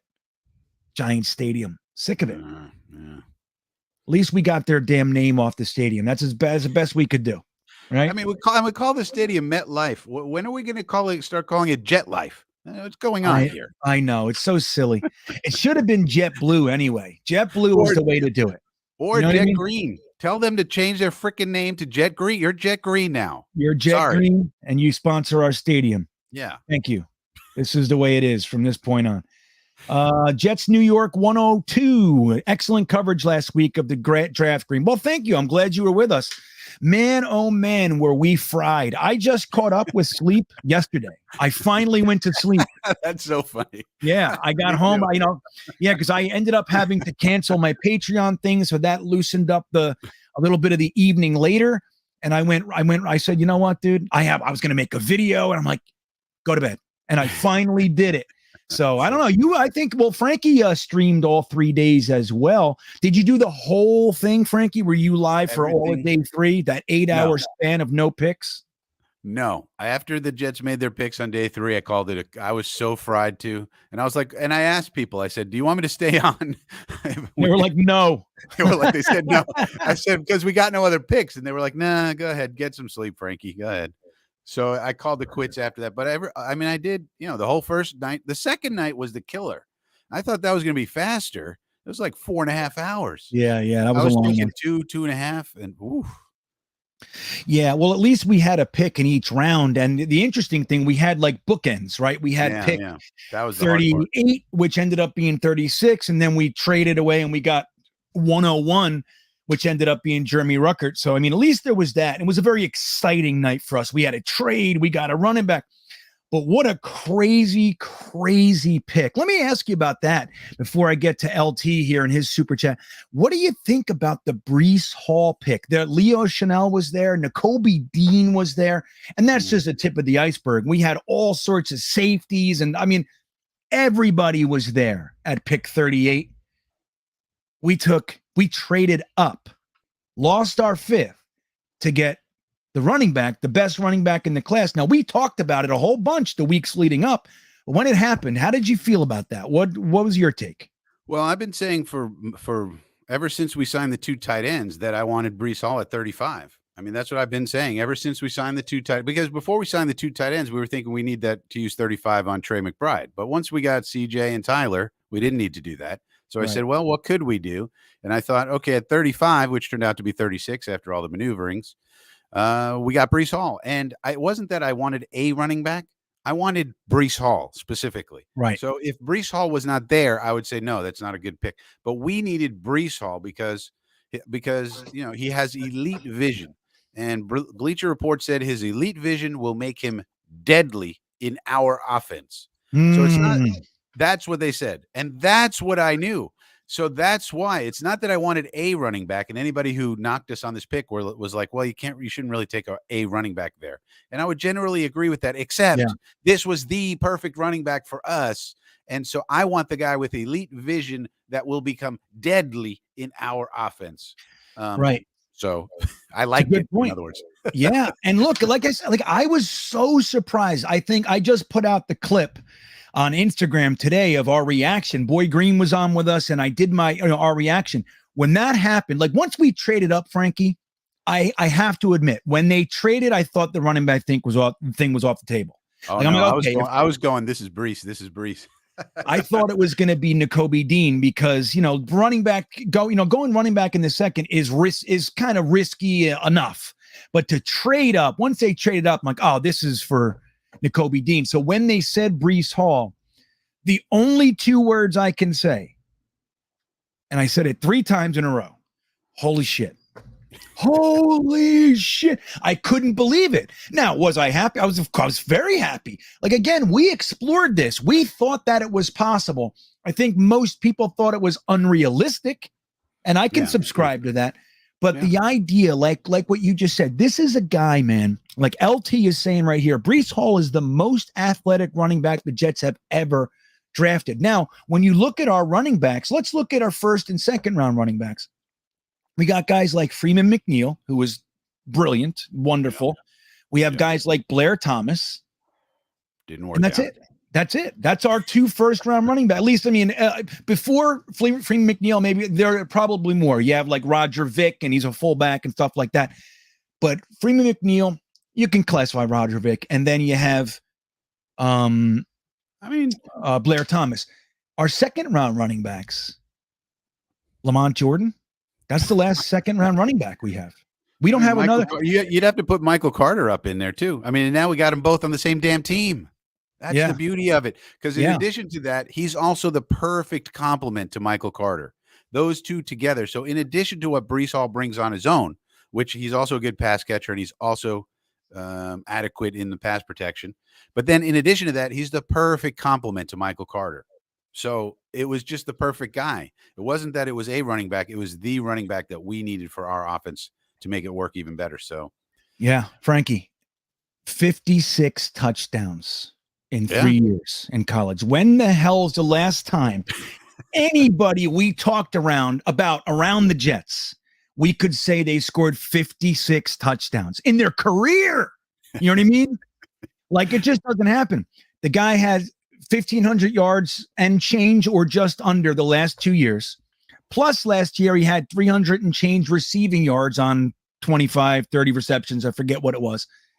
Then he had 23 touchdowns last year. First player in college history to have 24 straight games with a touchdown. At least one. Dude. I think touchdowns are good. I think touchdowns are a good thing on offense. That's a good thing. Frankie, I think we have undervalued the touchdown. We have undervalued how important the touchdown is. Now, after you say all that about Breece Hall, you want to know what Robert Saleh said about him? The thing we really like is his pass protection. There you go. I thought he was just adequate at it. Maybe he's even better than I thought. He said he's good. So think about that. You got a guy who's putting up 1,500 on the ground, another 400 in the air. He's scoring 23 touchdowns. And by the way, he blocks. And the best part is when you get tired of tackling that monster, we bring in the guy who had like the most missed tackles out of anybody in the league last year. No, not Trevon West. Michael Carter. So try and tackle Michael Carter after your technique is failing and you're a little tired. And Breece Hall has been body blowing you all day. And here comes Michael Carter. Try and tackle him. Good luck. Good luck. Right. Yeah, it's crazy, man. Now we got a Frankie's Facts segment coming up in a minute. I want to clear out and make sure I want to make sure that I get to a couple of your super chats. We're a little behind tonight, so I feel like I'm playing catch up a little bit. Please forgive me, everyone. We're trying. I'm just so enthralled with the actual conversation. I could just do this all night. Maybe we will, Frankie. Who knows? Wild Billy Boy checking in. Thank you for the super chat, Billy Boy. Says, I'm 29 years old. Can't remember a season I was more excited for since 2010. I don't know about you guys, but what season gave you the most hope? It's been so long since we could be excited. That's a great question. Frankie, you sound excited about this. You sound excited about what Joe Douglas did this offseason. You like Robert Saleh. When's the last time that you felt maybe this excited going into a season? I would probably say the Herm Edwards era. I loved Herm Edwards. I mean, I just loved that guy he was the last coach that I had the same feeling with Robert Saleh about in terms of just who they were as men. Like as a leader of men. I'm a big fan of people who are leaders of men. Maybe it's the military background that I have, but I felt like I really loved Herm Edwards when he came in, and he was very good at, the inspiring, speeches and talks and all of that. And he got bogged down with the clock management and all of that. But I think probably the Herm Edwards era. And before that, it was Parcells. I mean, because then it was Parcells. I mean, Parcells was the guy who we needed to, give us stability and credibility at that time. And he took us all the way, to the Denver game, the AFC Championship with Vinny T. And then the next year, Vinny T with the Achilles. And then after that, it was, it was Herm Edwards for me. I never loved Rex Ryan. I thought Rex Ryan was okay, but was probably, a little over his head as a head coach, more of like a guy you want as a defensive line coach on your team. Yeah. But you know what I mean. But I do, and probably an awesome defensive line coach, probably one of the better ones that you could find. But so it's been since then. But yeah, these last 10 years have been a struggle. There's no doubt about it. Yeah, I think right. Rex, the two Rex years they had layers of why it was so fun. We've had good teams. Like up to that point, we were not a laughingstock. We had our bad years, but we had numerous winning seasons from Herm, from Mangini, so it was just like disappointing. So Rex came in and immediately took the good team that we had. We had lots of good players, Revis, Harris, Mangold, Brigasaw Ferguson. We still had, I forget. But anyway, we had a good team. So when Rex came in and they looked more intense, it was really fun. Rex is a Jets fan, so there's that whole thing. And it was just, I don't know. It looked like we finally had the confidence to go out there and kick everybody's ass. And don't forget, for a short time there, Rex was 3-2 against Belichick. So after that, he didn't win another one. But at that moment, for a brief moment, Rex Ryan was 3-2 against the Pats, and that was something we were not able to do very often. So it was a lot of fun. But I have to say, as exciting as that was, and it was, I might have been more confident in the 1998 Bill Parcells team. And then going into 1999, there was no question the Jets were the best team in the NFL. Everybody knew it. Everybody said it. We were the front runners to get to and win the Super Bowl. We had a coach who'd been there, done it, so nobody thought we were going to blow it. Week 1, we lose our quarterback for the year. And look, it took us 4, 5, 6 weeks to get our heads out of our asses and figure it out. Once we did, with Ray Lucas of all people, we were rolling, but we were 1 game out. We couldn't, there wasn't enough games left for us to catch up with the shit that we did. So that was probably the most confident I ever was. Like, that team was a juggernaut, man. And on offense and defense, like, we were so mean. Like, if you go back and watch those games, just watch the way our linebackers play. Every single play, there was never a time when they weren't near the ball and running in full speed to lay a pop. Like, they crushed people. Brian Cox, Marvin Jones, Mo Lewis, they were fucking fierce, man. And it was just, Jets football doesn't usually look like that. And it was, that was probably the most confident. But 2009 and 2010 were the most fun I've had since, I'll tell you that, even more so than Herm, we had a lot of good years with Herm. We only had that really one bad year before he left. He could only manage the clock. Come on, Herm. Figure it out. If you could only manage the damn clock, come on, Herm. Everything else is good. I know. It's just such a funny thing. I remember he actually hired that coach. Yeah, he hired a coach for that. Yeah. To watch the clock. Yeah. That's how bad he was. He could not get his brain to go there. He was like so into the game and he couldn't do it. And what does that tell you? Such a shame. He's not a head coach. Yeah. That's what it tells you. He's other things. And same thing with like Todd Bowles. And look, we'll see what Todd Bowles does. Todd Bowles was given a gift wrapped, That's true. I mean, we'll see about Todd Bowles. Talk about no more excuses. Okay, you want to be Mike Greenberg with no more excuses and this, that with the Jets. How about Todd Bowles and the Buccaneers? How about no more excuses for Todd Bowles? Because, how's he going to have an excuse now? He's got the best quarterback of all time. Oh, the only thing you could say is, well, maybe Brady falls off. But, but that's never happened yet. So, you haven't seen any evidence that's going to happen. Yeah, it's such a great thing, a way to say it. Do you want to talk about no more excuses? And Bruce Arians, his dad, didn't even leave. He's still part of the organization. So when he has a hard day, he can go into the office, lock the door, and cry to his father, and say, "What do I do? What do I do, Bruce? What do I do? What play should we have called?" Yeah, totally. And that's like, look, clearly Bruce Arians loves Todd Bowles. I mean, that's without question. Todd Bowles has never done anything without Bruce Arians, except, 2015. He did have that 1 year with us. But same thing, poor clock management, bad head coach, man. Good defensive mind, but bad head coach.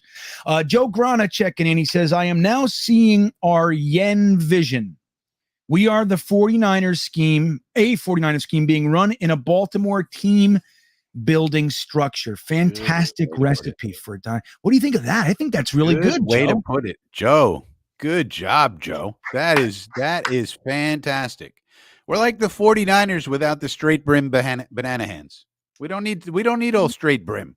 He's rocking that straight brim until the trend falls off. I don't think anybody loves anything like banana hands loves a straight brim hat. See that? And that's important. Well, that's important for them, but we're doing it without that. We're going. Yes, we are. But so think about that. What a great way, if that is actually what's happening. And I think it is. You look at the 49ers offensive system and structure being built by the Ravens, building structure, methods, philosophy. That's the word I was looking for. I mean, what could be better than that? You know what I mean? Like the West Coast offense, the Shanahan offense being supported by the Ravens personnel. I mean, look at the Ravens draft this year. It's fucking unbelievable. Unbelievable. The most Raveny draft of all times. That draft was so Ravens. It was so Ravens because it doesn't matter where they are picking. They get one of the best players in the draft every single Ravens year. Players. Well, they get the Ravens. It's like when they pick a player, like, oh yeah, that guy belongs on the Ravens. Oh yeah, that's a perfect guy for them. They never pick the wrong guy. It's crazy. Yeah, Kyle Hamilton, Linderbaum, and who was their second? Who was their other pick? Ojabo they got. Yeah, I mean, Ojabo. They're a team that can wait on Ojabo because everything else is managed perfectly. They have time to wait. Okay, take your time, David. We'll be here when you're done rehabbing, and not a problem. And he'll be in 3 years. We'll be saying, "Oh my God, this Ojabo guy's a monster." Yeah, you know it. He will, no doubt. I mean, look at guys like Judon. Judon was like a 4th or 5th round pick, man. He was just another. He goes to the Ravens. Yeah. They groom him, build him, pipeline him first. And look, he goes out, he's the best in the league, and he gets a huge free agent contract. And it's like, that's what the Ravens do. And that's what the Jets, I mean, whether or not it works, we don't know. But that is literally what we're seeing with Joe Douglas. And that's how he's doing it. It's the same way, man. And I think it's going to work, Frankie. I really do. I'm excited about this Joe Douglas character. Now, like I said, if Saleh can actually develop into a good head coach. I feel good about LaFleur. Ulbricht makes me nervous. I don't know what he is yet. Tony Oden, I love. Ron Middleton, I love. Calabrese did a really good job in that Senior Bowl, so he gives me a little bit of hope. I don't think too much one way or the other with him. I like our linebacker coach. What is his name? Rutenberg. Yeah. So we have some really good coaches on our staff. If Saleh, LaFleur, and Ulbricht can be what they're supposed to be, we're going to have some. Oh, yeah, and Brant Boyer's a very, very good special teams coach. So I don't know. So it all comes down to that, man. Edward Ziff, thank you, buddy. He says, Joe D's free agent class made this draft possible. Agreed? Yep. That's it.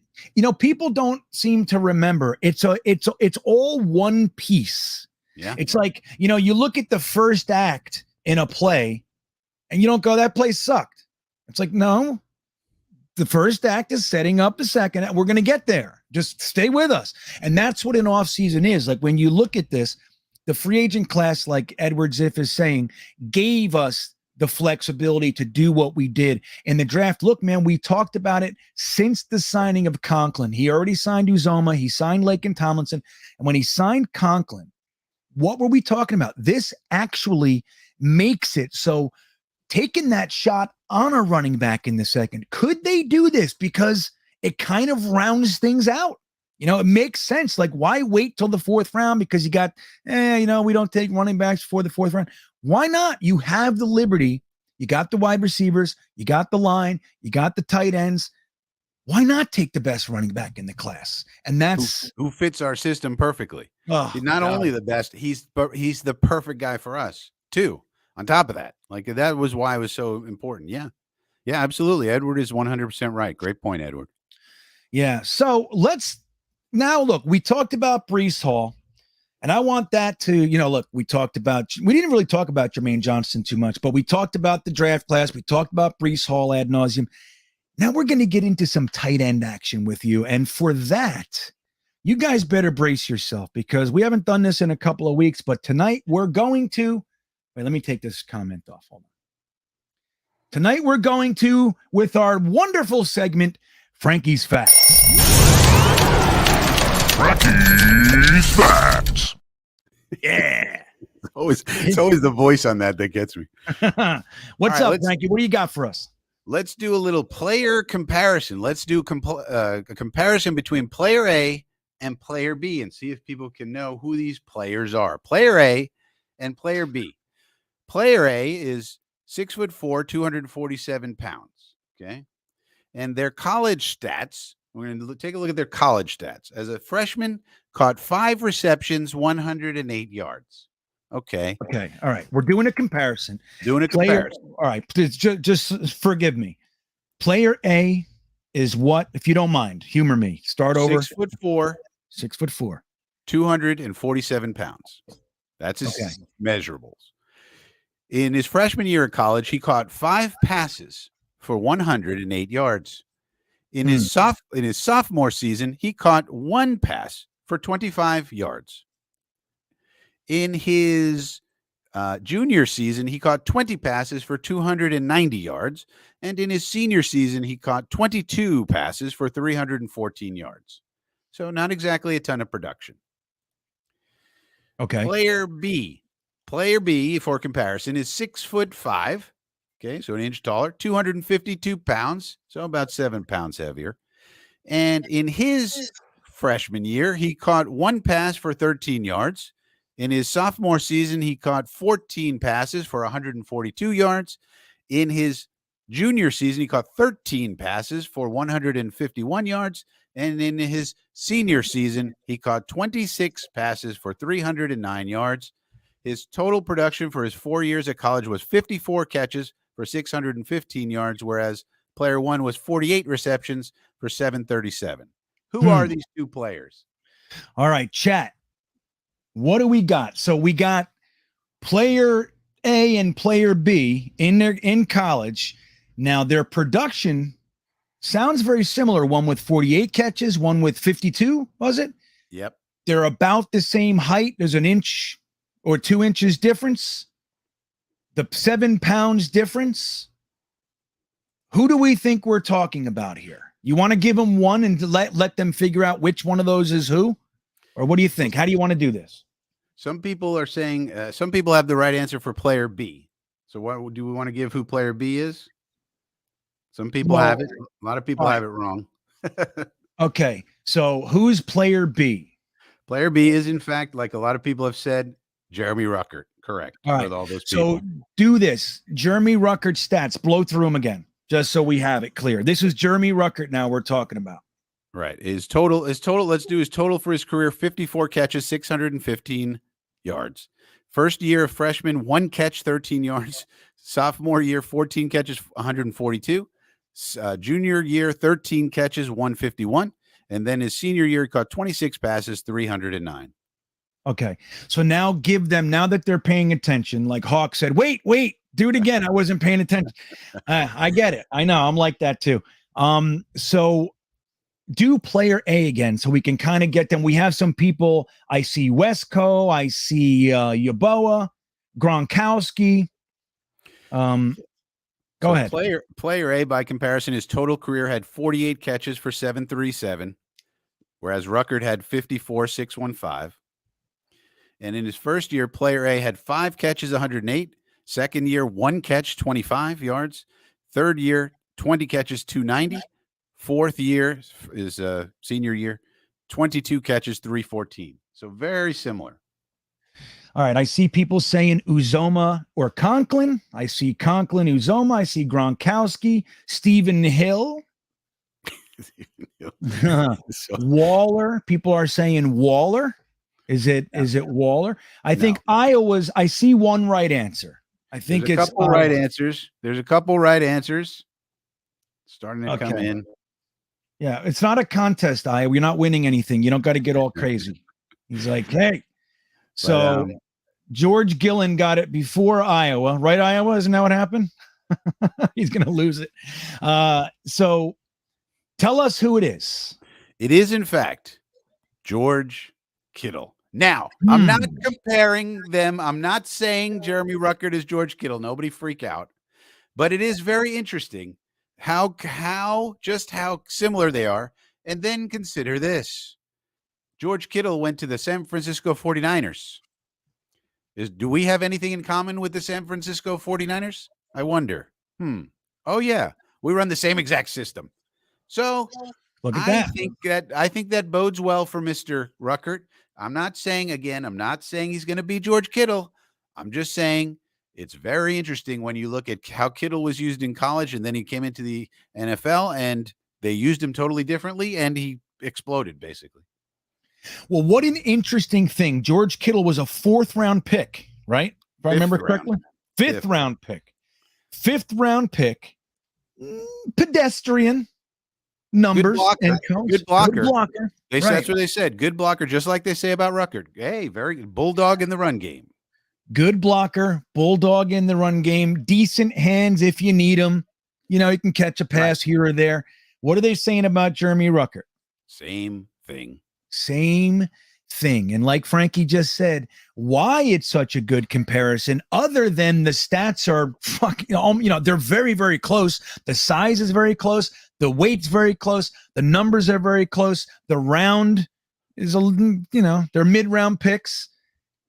The reason is because this is what Jeremy Ruckert, or AKA George Kittle, looks like, what that player looks like in the offense that ours is modeled after. So what's your conclusion here, Frankie? I know you're trying to take the middle of the road, but tell me what you're really thinking.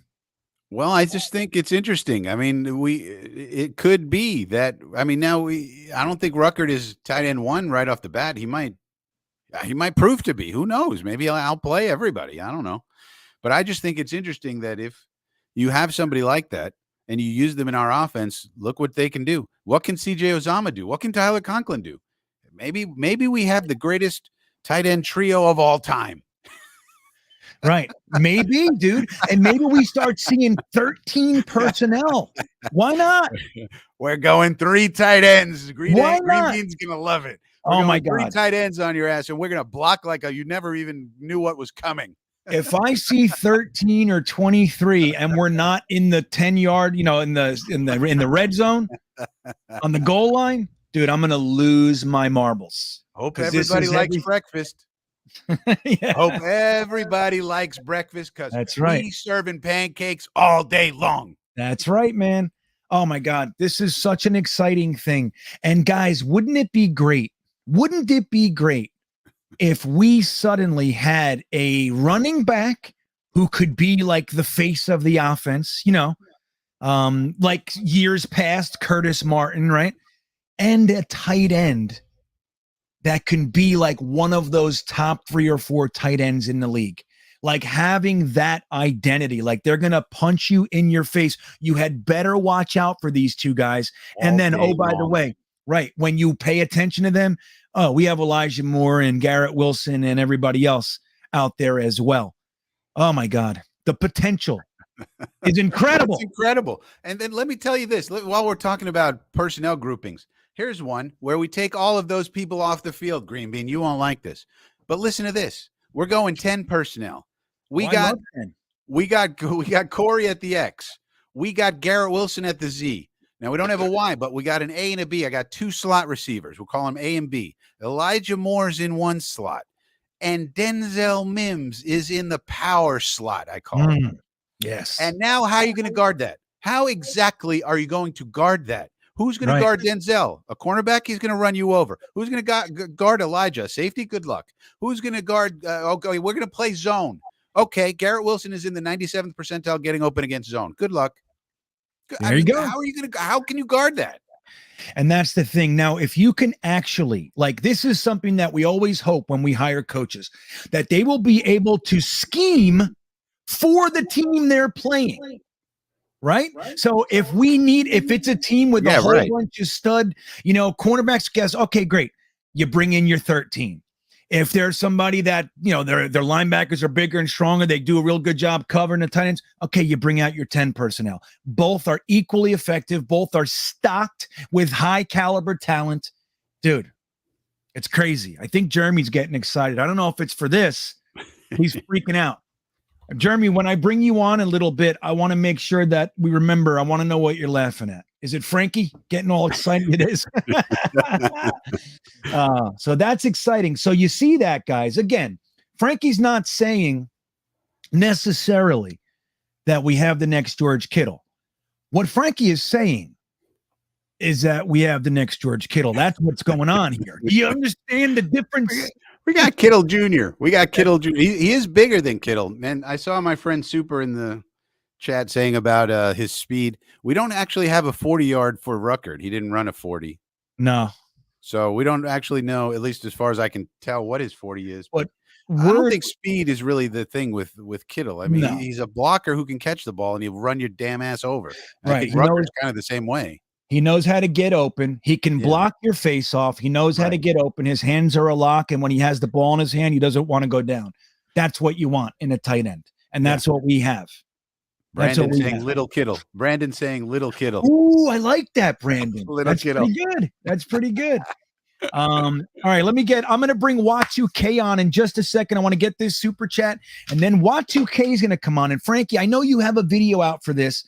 Talking about the undrafted free agents. Now, look, I'm a little disappointed in our undrafted free agent class. Doesn't mean I don't like some of the players as I researched them and everything, but there were some opportunities out there, man. And in my opinion, we missed on a bunch of them. But let's try to take a look at what does it even mean, this undrafted free agent class? Does it even impact us? So Wat2K is going to break that down a little bit for us with some history. I like some history, as you guys know. But Stanley Spector checks back in. He says, thank you for your hard work and knowledge. Special thanks for making a 75-year-old fan feel at home with you both. I appreciate it. Well, that is just about as cool of a thing as I've seen, Stanley Spector. I am so happy that we are building this community. Like, I'm so happy that you guys check in regularly, that, you know, we start to get to like know each other. Now, maybe not like the olden days friendships when you had to meet somebody face to face, but I recognize your names. I know your tendencies. It's like, it's the fucking coolest thing, isn't it, Frankie? A 75-year-old dude gets to check in and hang out with 350 Jets fans on a Thursday night. Isn't that awesome? Yeah, absolutely. Technology rules. Technology rules. There you go. There's no reason to fear. Frankie, I'll tell you real quick while I get Wat2K on. You know, I'm buying a new home. It looks like I found one, 5.5 acres, the whole thing.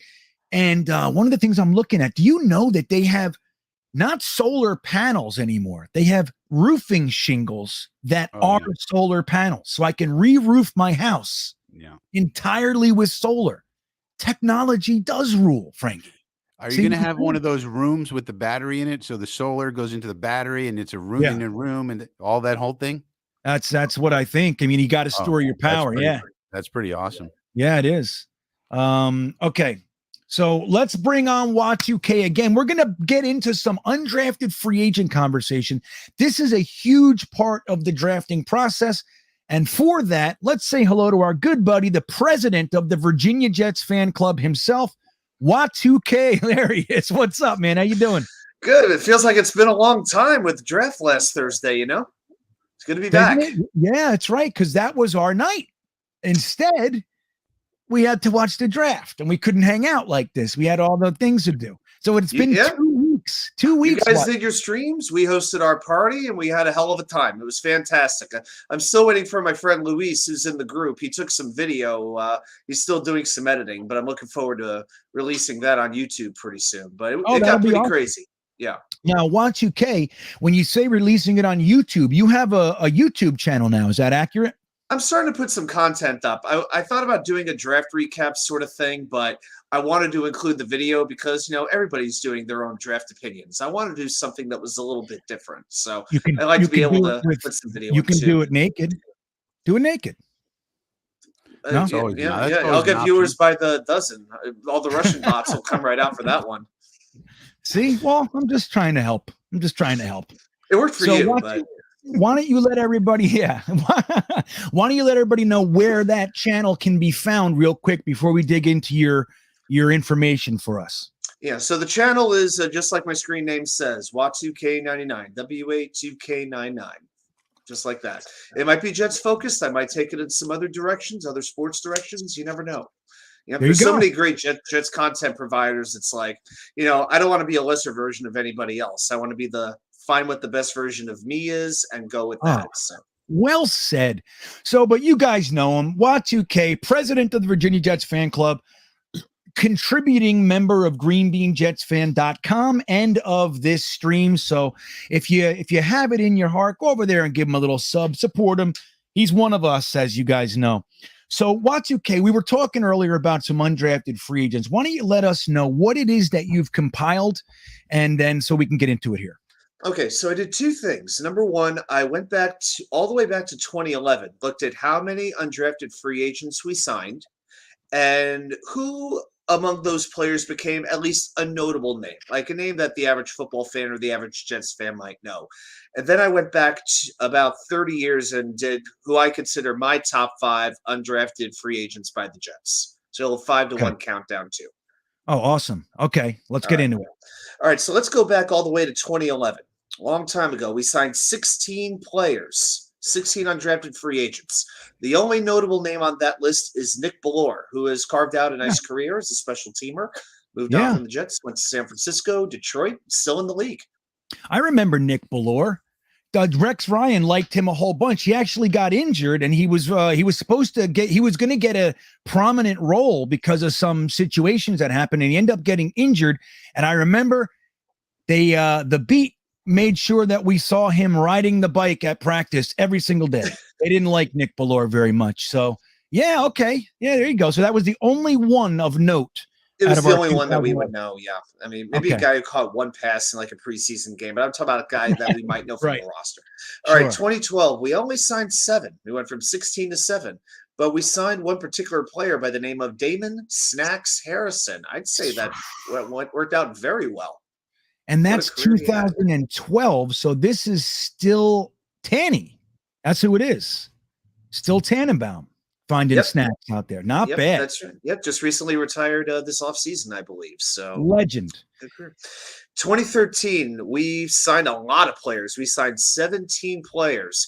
The only name that most of us would know would be Rontez Miles, the safety who carved out a very nice career on special teams. So, yeah, Rontez Miles had a little bit of a cult following, I feel. There's always like a very little group of Jets fans that wanted him to start, you know? Yeah. It's like the Rontez Miles fan club.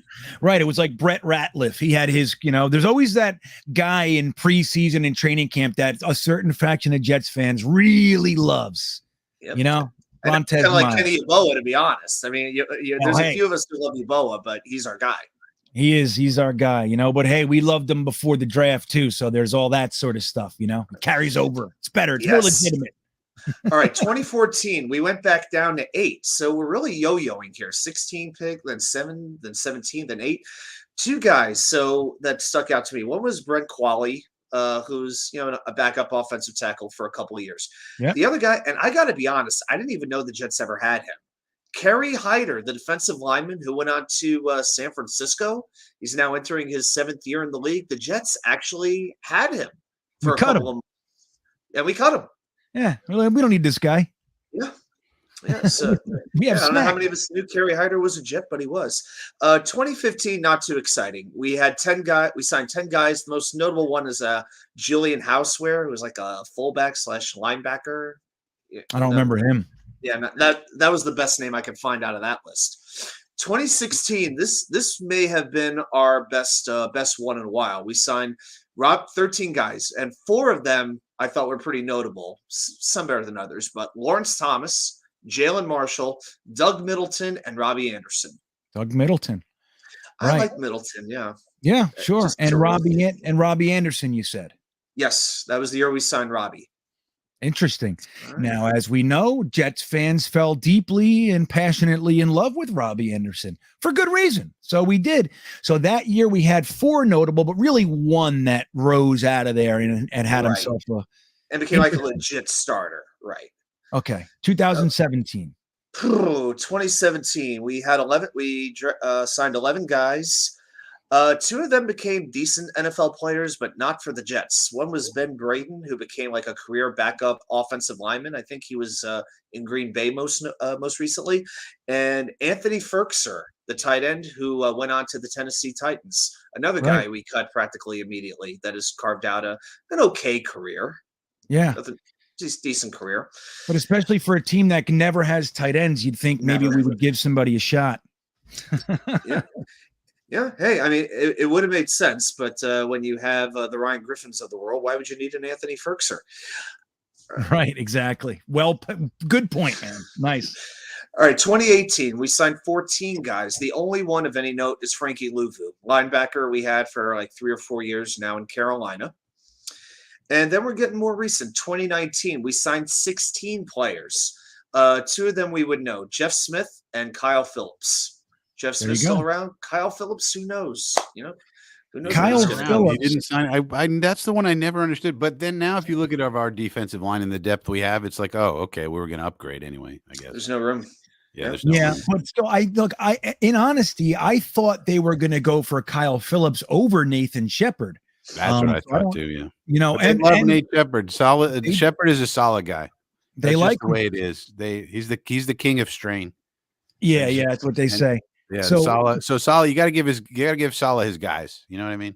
Yeah, I thought Still Kyle don't have Phillips one. would at least get signed out there too. I thought he was one of the more attractive free agents that we had. I thought he would factor into our comp pick formula, which, as we know, closed down 2 days ago. No longer do free agents count for or against the comp picks, and the Jets will have none in 2023.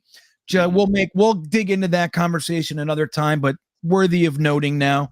But yeah, Kyle Phillips is still out there. So he was a good undrafted free agent signing for us too. He played well. I think there's too many comp picks, by the way. Why are there so many damn comp picks? There's too many, GreenBean. No. Yes. I love them. There's Listen, too many. There's all these picks at the end of the round, starting around, or at least move them back. Move them back. to where? That's the end of the I don't round. know. Give them an 8th round or something. Should all comp picks be in the 8th round? Is that what you're saying? Yeah. Why not? 8th round. You get a jump on the UDFAs. I mean, what's the big deal? Yeah, There's too many. Why do they got to get added on at the end of the 3rd round and 4th round? They make those rounds too long. Well, that's their value. I mean, look at why comp picks were created, because there were teams that had complete vacuums in free agency. This was in response to, they were trying to build this free agent thing, So they don't forget, free agency wasn't always in the NFL. This was a relatively newer thing. We did it for a little while. They saw some issues. Teams were getting robbed by the richer teams and all that. So they said, okay, listen, if you lose, too many guys, then we'll comp you. Yeah, and then I like the value. idea. I like the idea of it, but why do they have to be tacked onto the 3rd round? We don't even know how long the 3rd round's going to be until like 2 weeks before the draft, because they don't finalize them until then. Yep. And it's like, that's stupid. And then you got it at the end of the 4th. Just create a whole new round then for these people. It's a way to get a jump on the UDFAs. What about that idea? I don't know, Frankie. But look, let's say we lose. Let's say Elijah Moore's 1,000-yard receiver. He's the only receiver we have, and that's worthy. He's 1,200, 1,500 yards. He's our best receiver, and then he gets stolen away. Well, that's Do our you fault. think that we should get an 8th round pick? Yeah. No, he was worth the 3rd. Because think about it. All those comp picks at the end of the 3rd devalue all the regular picks in the 4th. So all the bad teams who have high picks in the 4th now have to wait for the Rams and the 40, all the good teams who get comp picks at the 3rd. I don't think that's fair. Well, I hear you. Well, look, and they've said that there's an abuse of the comp pick formula going on out there. There are teams like the Patriots. They've had 3 or 4 every year for the past 20 years. Belichick has had up to 3 additional 3rd round picks. Now, he loses those guys, but when you have Tom Brady in the house and he's taking less money and the whole thing, we'll see how that works out for him without Tom Brady. But well, I get it. You keep they keep drafting like Cole Strange. It doesn't matter anyway. I mean, this was one of the worst drafts of all, by all accounts. I mean, maybe Brady couldn't Belichick's save this. a genius beyond genius, but I mean, Maybe. every evaluator said this was a horrible draft. Right. Well, he did 2 reaches. I mean, look, no matter what Cole Strange ends up becoming, and I do like the player. Yeah, everybody likes he could have gotten him. You could have reached for Cole Strange in the 2nd. Right. Like he was not going to even be. It's the opportunity cost. It's the opportunity. What else could you have? Like, and for example, in the 2nd round, everybody likes Ty Thornton. But you could have had Sky Moore. What in the world are you doing going and getting a speed guy when your quarterback is Macaroni Jones, who loves the middle of the field, and you could have had a middle of the field ninja like Sky Moore? What is that all about? Right. I'm telling you, because he's used to having Brady cover these mistakes. If you look over the Patriots draft picks over the past 20 years, it's not good. They're not all that great at it. They're not. What I mean? Especially if there's no one from Alabama who fits a perfect need for them. If there's someone on Alabama who fits a need for them, Belichick nails that. No problem. Mac Jones, Christian Barmore, Damian Harris, Dante Hightower. I go on. But other than that, he's, then you say, well, look what he did with J.C. Jackson. Okay. All right, he got that one. That was an undrafted free agent. He turned him into a superstar. Okay, well, but that's what happened. Belichick's not very good at drafting, but when you get 3 additional thirds and a fourth every year, 2 thirds, a fifth, and a fourth, like that, you get more swings. It's like they say, if they are darts, the more darts you throw at the bullseye, the more likely you are to hit it. So that's how it goes. But I think they're abusing him. We need an 8th round in the draft. This is a Frankie idea. We need an 8th round let them get compensated in the 8th round, and don't devalue our 4th and 5th round picks by adding these teams who are abusing this. God's sake. Hey, I'm with them. I get it. Frankie, is this petition going to go right alongside the one to put grass back in MetLife Stadium? Which one has higher priority? Wait till you see the video tomorrow. I'm going to help out the Players Association negotiate the new collective bargaining agreement, and it involves getting all grass and dirt fields in the NFL. I got it all worked out. It's coming out tomorrow morning. You'll see. Now, is that on what's the name of that show, Frankie? It's the Frankie from Flatbush channel, and tomorrow's Friday, so it's the Friday Quick Thought. We have a Quick Thought on Friday. It's about 10 minutes. I don't know if people think that's a quick thought. I know, it's funny.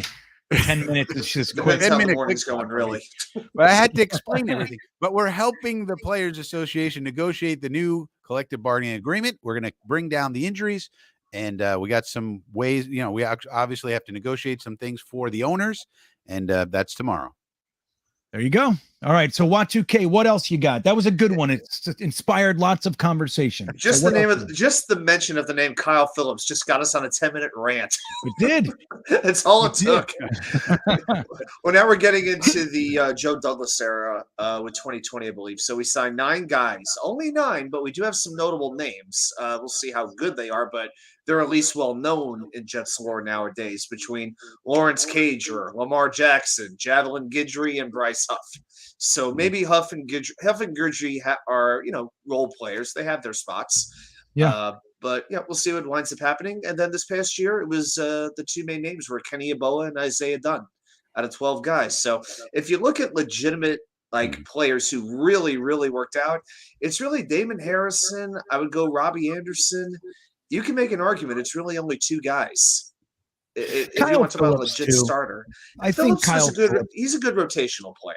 Yeah, I like Kyle Phillips, but he had that rookie year. He was like, everybody thought he was the next coming. He had really good rookie year, but he really fell off year 2. And the last year he had the injury. But I guess I'll subscribe to what you're saying. So 2 to 3, since 2011, our undrafted free agents have produced really 2 quality starters. Right. That's basically it. So 1 every 5 years, essentially, 1 every 6 years. So Y2K, why do we love it so much? Why do we love it? So I love the undrafted free agents. I love why? Because we love overcomers. We love guys who beat the odds because we've been beaten down so much. We feel like we're always the underdog, which we are. So when a player rises from absolute obscurity and takes a role on this team, well, we identify with that kind of player. Do I need to say any more than Wayne Corbett? We look at Wayne Corbett as one of us. That's why he's so beloved. Joe Namath, the earlier generation, Joe Namath is their guy. For the more recent generation, it's really Wayne Corbett. He's really the most beloved player. And I think it's because of that underdog role and the fact that he busted his ass and he literally gave everything he had, that he gave everything, to become as good as he became. Yeah, Wayne Corbett. I mean, that was unbelievable. I think, look, not that Robbie Anderson would have ever been that, whether it's his how good he was or his beloved nature. Robbie Anderson can be categorized in that same kind of, coming from undrafted free agent and becoming something. I mean, Robbie Anderson got an extension, but he had that 2-year, $20 million contract. I mean, he's real. Like, he's a real NFL player. He's out there. He was the highest paid free agent that year, next to Amari Cooper, who ended up staying with Dallas for $20 million. But everybody, he was the number 1 wide receiver on the market. So coming from undrafted free agency and getting yourself to that height, that's commendable. Now, I don't think, Robbie's, I don't know about his career moving forward, especially if they keep getting guys like Sam Darnold and rumored to get, what's his name? Baker Mayfield. I don't know what that's going to mean for him, but it's interesting with, these guys. Wayne Corbett was the best undrafted free agent, man. That guy is a legend, and rightfully so. So what else did you got? Was that what you had? Well, that was the list of the undrafted free agents. But I have a quick top 5 undrafted free agents the Jets have had in the last, let's just say, we'll go about 30. We'll go about 30 years or so. So I'll run down this pretty quickly. All right, I rated number 5, Mike DeVito, defensive lineman, 2007. He gave the Jets 6 years and became one of the best run stuffers in the NFL. Started 40 games, 3 in the postseason. Had 3.5 sacks with the Jets, but one of those, I remember he had 1 sack that forced a fumble. You remember when Muhammad Wilkerson had a fumble return touchdown against Seattle? I don't know if you remember that one particular play. So DeVito made the sack to force that fumble. So he really set that up. There you go. So Mike DeVito, very good player. Number 4, I had Robbie Anderson. We've already addressed him. Number 3, I ranked Damon Harrison. Ranked Snacks. Number 2, Brandon Moore, drafted or signed in 2002. And you know the most interesting thing? He's the only one of these guys that went to a Pro Bowl as a Jet. And he did that in 2011, 9 years after he began playing pro football. You know, his first year, he wasn't a Jet. He was in NFL Europe. He was in the Arena League. He didn't make the roster until his second season.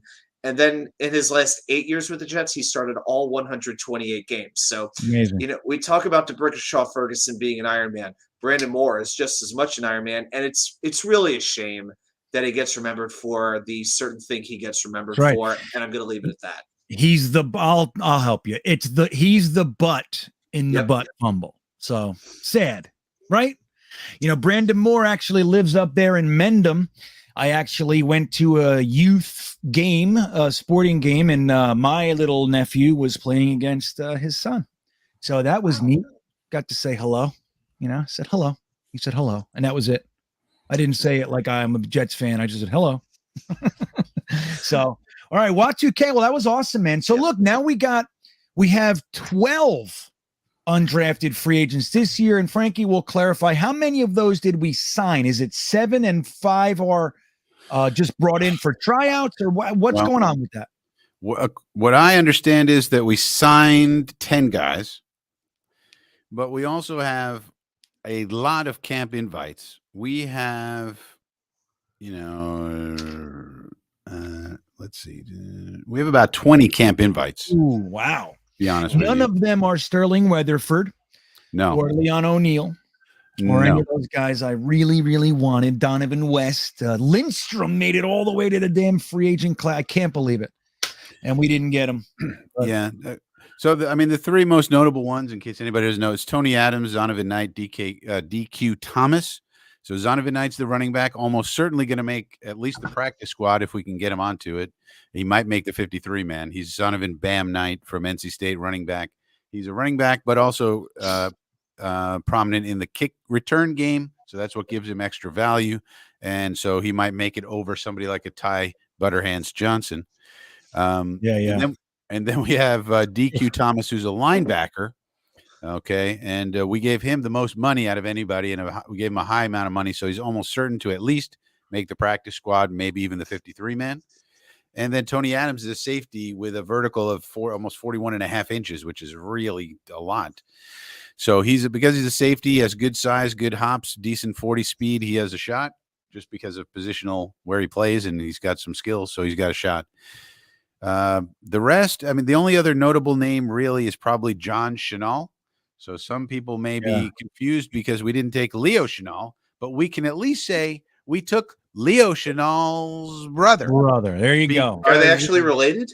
That's his brother. They are brothers. Oh, okay.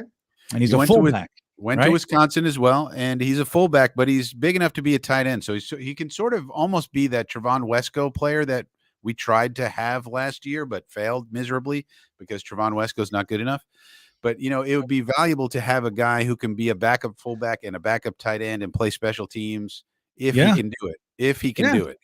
So he's a guy just because of how he plays, and he's got some skill. He was the 31st ranked tight end, according to Brugler. So, he's somebody. He might have a shot. Maybe, right? Look, we got to expand the roster to like 70 people so we can keep some of these guys that we want to develop. You know, But, that begs the question. It begs the question. Why is the league keeps getting larger, the draft keeps getting, and the rosters get larger, but the drafts keep getting shorter? Isn't that a little bit backwards? Yeah. Seemingly, I don't know, man. It's all about they figured out that one way is not going to make as much money as the other way. That's really what it boils down to. I mean, the thing about it is that undrafted free agency is better for these players. These players who we sign, it's much better for them to be UDFAs than say a 9th or 12th round pick. Yeah, totally. Like that's not makes sense. It's not good for them. It's actually better for them because then teams can bid up their price. Right. And they get to choose in many respects, where a 7th round pick, I mean, you're getting the low end of the money scale, and then you're going to go to whatever team grabs you. The guy like, if you're like, one of the last 10 picks, you got to go to, Detroit. Yeah. And then there's a guy that's not taken and he's getting courted and he's getting, $300,000 bonus and whatever else. And he gets to go to, the Chiefs. You know what I'm saying? So yeah, you're right. And that's why we missed out on. That's why we honestly missed out on guys like Donovan West and Tazier Mack, 2 guys I really wanted to sign. But they both went to San Francisco because they got better opportunity there. Yeah, Donovan West has a much better chance to play there than he does here. So he said, I'm going over there. And they gave him $50,000 more. So $50,000. That's what it came down to. Now, real quick, Kev Chada, I see you in there asking. He wants to know. He looks sincere. He's asked it a couple times. What's the origin of the word tight? Like, why did they say tight end? And I'll tell you quickly, and then I'm going to move on to Jets New York 102. It's because a wide receiver, the original term for wide receiver was split end. That was the term. Like they had split end, flanker, tight end. It was the guy you had the line, and then you had the other positions. Split end was wide receiver, and then tight end was the guy tighter to the line. We could now call that in line, and obviously tight end, and there's all kinds of other names. Well, like we used to call the slot the flanker. Why? Because he's flanking the line. You know what I mean? He's coming around the side, and that's where this stuff came from. It's terminology that has just evolved over time. So Jets New York 102, thank you, buddy. He says, I just hope that the home opener this year will deliver. Last year was as bad as it gets, totally deflating, and then stuck in traffic, shaking my head. Yeah, that's the thing. It was like the excitement going in there. Now, maybe it was a little bit unfounded because we just got our asses kicked in Carolina, but we came back. Like it looked like we could have come back and maybe won that game, so we were riding that buzz. But let me tell you, the energy going into that game was as high as I can remember. It was through the roof. And like you said, I was about as bad as it gets. And we knew first drive, me and Matt O'Leary, I was sitting with Matt, and then we looked at each other, and I said, you know what this is going to be, right? He goes, oh, yeah. Like you can feel it. As soon as that came out through the pit, it was like, yep, that's this game. Okay, shit. And it was dead. The air got sucked out of that place in the first 5 minutes. It was over. And everybody was just complaining. We had a guy in front of us talking about the Jets should punt on 3rd down. It's better than, I don't know. It was fucking ridiculous. And he said that for 2 hours. We should be punting on 3rd down. We should be punting on 3rd down. What I tell you? I'm like, I can't believe this guy's real. Now, if you're in the chat, sir, I appreciate you coming here. Please like the video. I think it's Jets forever. Yeah, maybe. I know somebody asked, is Jets forever my friend? Yeah, I mean, he's my friend in the same way you are. You know what I mean? So it's Jets forever is an opinionated guy. And I'm going to tell you, he can rub people the wrong way, but I'm going to just say this factually. He got a lot of the picks right. So think what you want about him, and he's kind of trolly sometimes, and sometimes even borders on being a little bit of a dick. And we've talked about it. He knows it. I know it. We're cool. But he gets it right. So you got to, hey, say what you want. Jets forever knows his shit. T Fine checking in. Really think Breece Hall is the best back in the draft. He reminds me of Dalvin Cook or Le'Veon Bell with the Steelers. Will make an impact immediately. Watch, okay. What do you think about Breece Hall? Frankie's in love with him. Frankie thinks he's the best thing since sliced bread over here. What do you think? Do you agree? I do have a question about Breece Hall. So if he does a halfback option during the season, would that be a Hall pass? Ooh, Frankie, you see that? Did you get your dad jokes? Coming with the dad jokes. Joe Douglas inspired me. What do you want? Yeah. Joe Douglas is the best with those jokes. Yeah. He's actually. I don't know how I thought of that one, but one day I thought, like, well, we got the Hall monitor. We need some for Breece Hall, and it became obvious. But for me, Le'Veon Bell does make sense. I've seen the Jonathan Taylor comparisons, and I got to be honest, I don't see that whatsoever. I see the patience of Le'Veon Bell. And we know all running backs want to have a good offensive line in front of them to open up holes, but I feel like when I was watching highlights of Breece Hall, he needed those holes, and then he had the footwork to do something with them. I didn't see him breaking tackles. I didn't see him. It doesn't look like he's running fast, but he must be running fast, because I don't feel like he has that breakaway speed. Maybe it's because he has these long strides. But, one thing about this offensive line, they seem to be focused on getting players who are more so run blockers than pass blockers. AVT, Tomlinson, Beckton's known as a very good offensive line block. So I think that will work well for Breece Hall. Again, I did not like trading up for a running back. I understand. I have more of an understanding now why. Because Houston would have taken Breece Hall. It's people from Houston have basically been saying we would have taken him. Yeah. So I get it now. Hey, but you know what? He was drafted as the best running back in this class. That is my expectation from him from day one. Right. That's the thing. He's coming in here with some expectations, going up as high as the second round for a running back for the Jets, who technically already have one, and trading up, getting rid of our beloved 5th round pick that we all love so much to get him. So, yeah, sadly to say, Breece, you're coming in with some expectations, buddy. So I don't know, but I love it. I have to admit, I love the pick. I love the balls to go up and get it. They feel like they got a receiver. They got a highly rated receiver last year. We still got Corey Davis. We re-signed Braxton Berrios. We fixed the offensive lines, brought in the tight ends, and they said, you know what? I don't just want a running back that could be good. I want the best running back in this draft class. And again, he's got all the numbers, all the work ethic, all the other stuff, the hands, the blocking, everything. And he's big, 6'1", 220 pounds. That's refreshing too. I love a good big back. So, yeah. All right. Fat Gandalf checking in, buddy. He says, Bean, any chance players come after Zach now that Beckton is ripped? Frankie, what do you think? What is that? I'm not sure I'm picking up what he's saying. Any chance players come after Zach now that Beckton is ripped? I don't know what this means. Anybody comes after Zach, they're going to have to mess with me. That's what I tell you. I think we saw you don't touch your hair on the kid's head. That's what right. I think, what the question I would have asked, any chance players come after Zach now that we have Laken Tomlinson, CJ Zoma, and those types of guys on the team? So yes, defenses are going to get tired of being blocked to the ground all the time. They might get frustrated and chippy, but too bad. You should have been better then. Because now we have people who can block you. I mean, before it was a swinging gate, welcome to our backfield.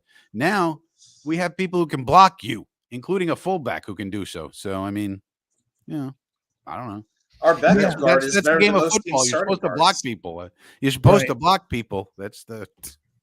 We have a backup guard now who's better than most teams' starting guards. So yeah, that's the truth. I mean, that's the thing, man. Like, dude, we are building this team the right way. And I still I'm not out here saying like Super Bowl or anything. This is still building. But what we need to see is an improved team that looks coherent, a little bit collected. Like you want to see them looking like they know what they're doing. If we lose out on some guys, on some games because we're just immature, we don't know how to finish, and that's all fine.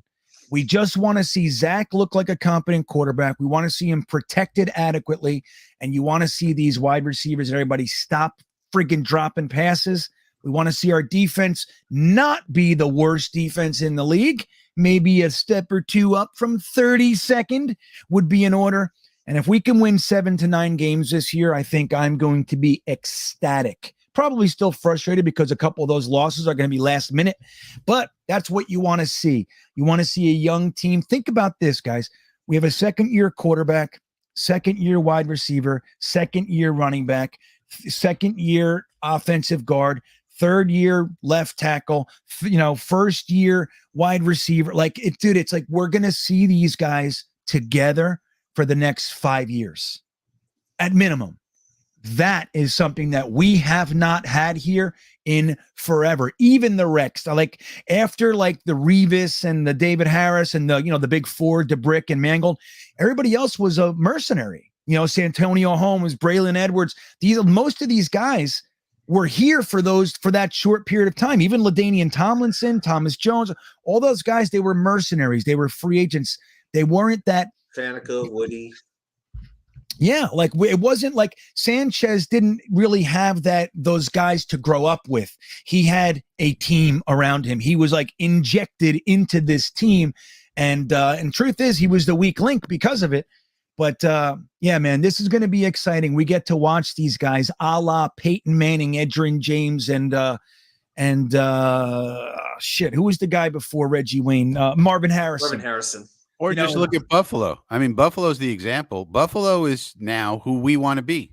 We should aspire to be Buffalo. What did our coaching staff say all last year about their defense? Well, they've had all the core of it together for years. They grew up together, and now it's like there's communication's on point. They just have to look at each other. They know they don't even have to say anything.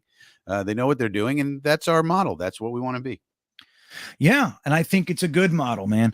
I'm going to bring Jeremy on, and then I see there's a super chat from our buddy Buffalo Jets fan. Let's say hello to him. Let's bring Jeremy on for the final portion of the show here. You ready to come on, buddy? Okay, here he comes. This is NFL Chaos with Jeremy. There he is. He's been laughing. He looks like he's been having a great time back there. What's going on? What are you laughing at?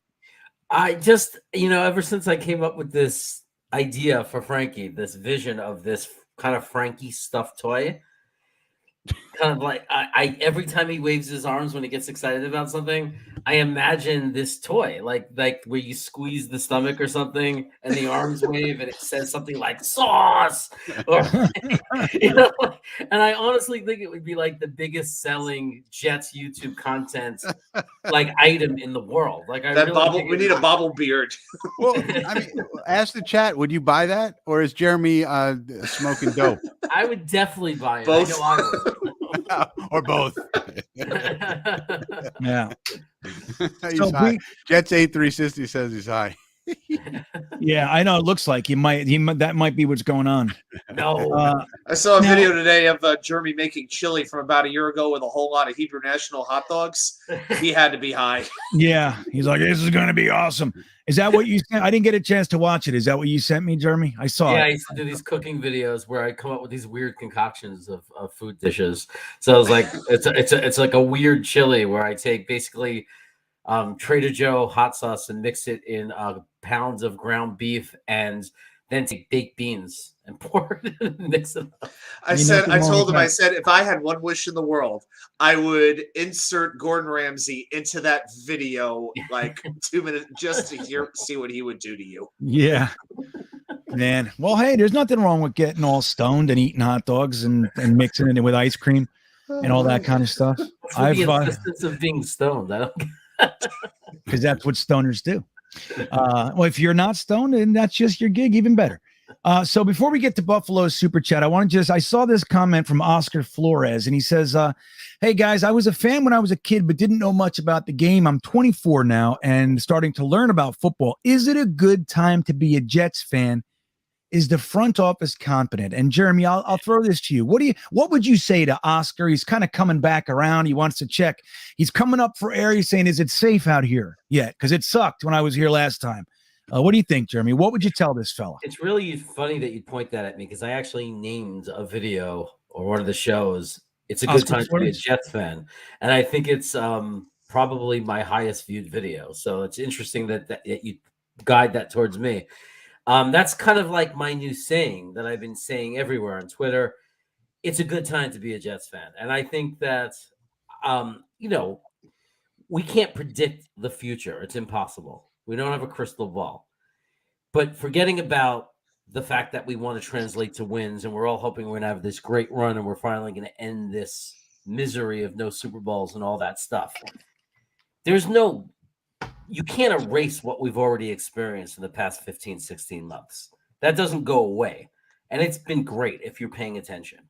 Like if you really look what's going on, if you don't enjoy this, like if you haven't enjoyed the past 16 months, I don't know what to say to you. Like, I don't know what it takes, because I have never seen a roster transform itself in 16 months the way JD has transformed this roster. It is unbelievable, and it's a lot of fun, and it's really, really exciting, and you have to enjoy the journey. You can't just be someone who says, I'll be happy when we win a Super Bowl.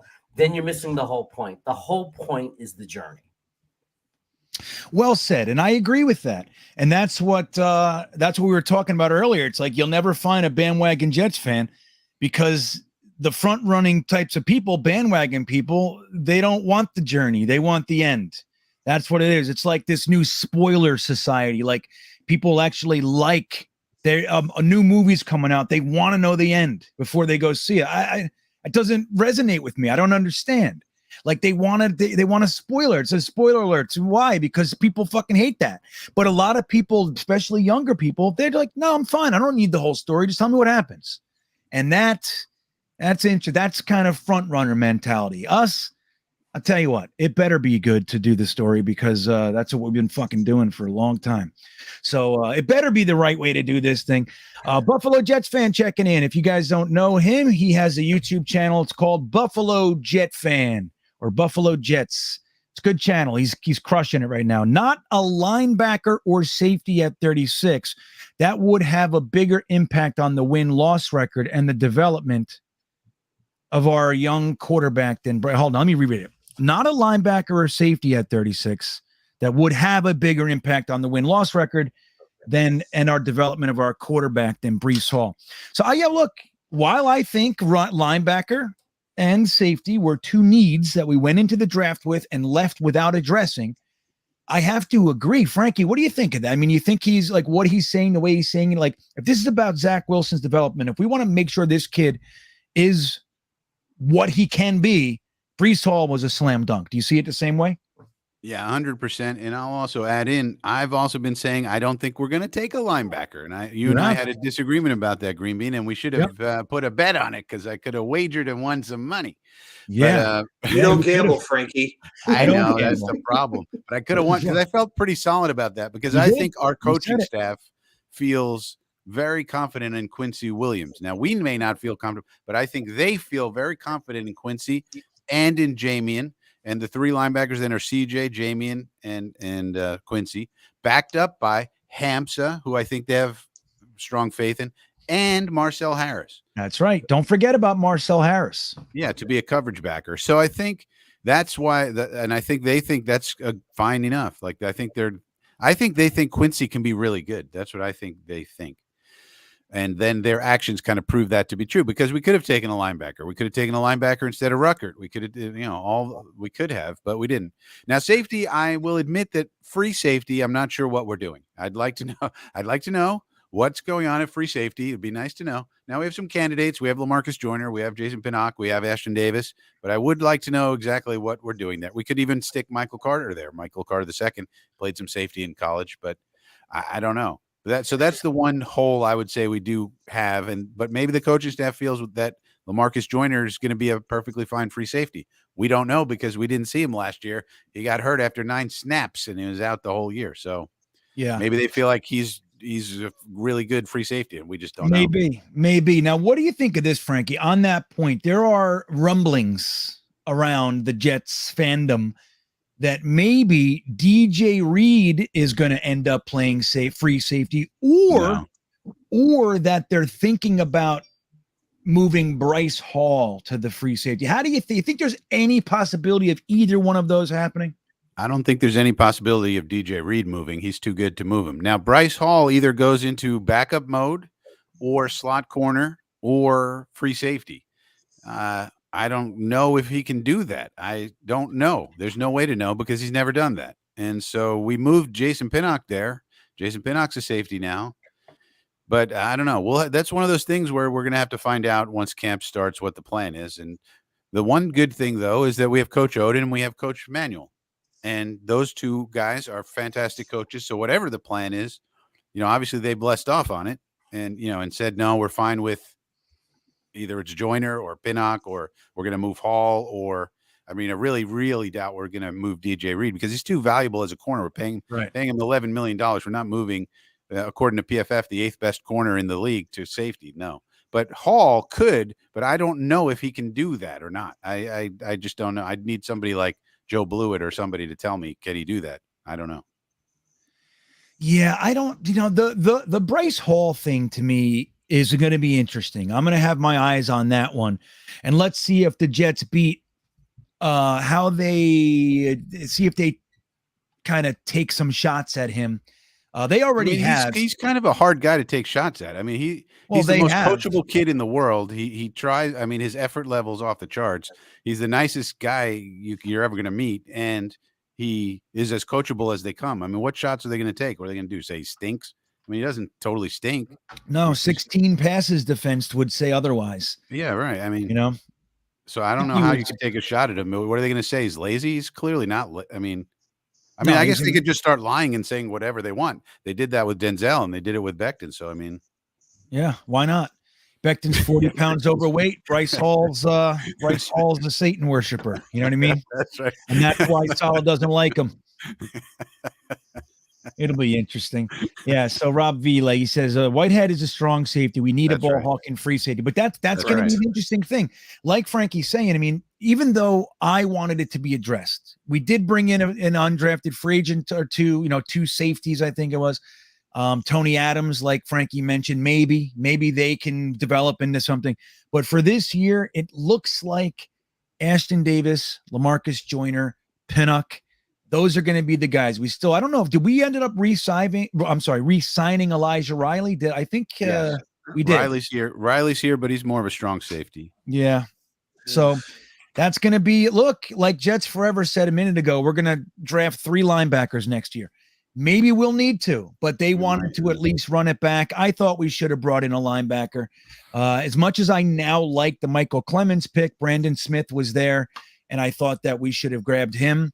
But hey, here we are. I'll tell you what they definitely did. They made sure that they have depth at the defensive end position, and I think that's arguably more important. And especially if they're going to do a lot of 4-2-5, which we know Salah likes, we only need 2 linebackers out there in the first place. And maybe we're not going to use more safeties.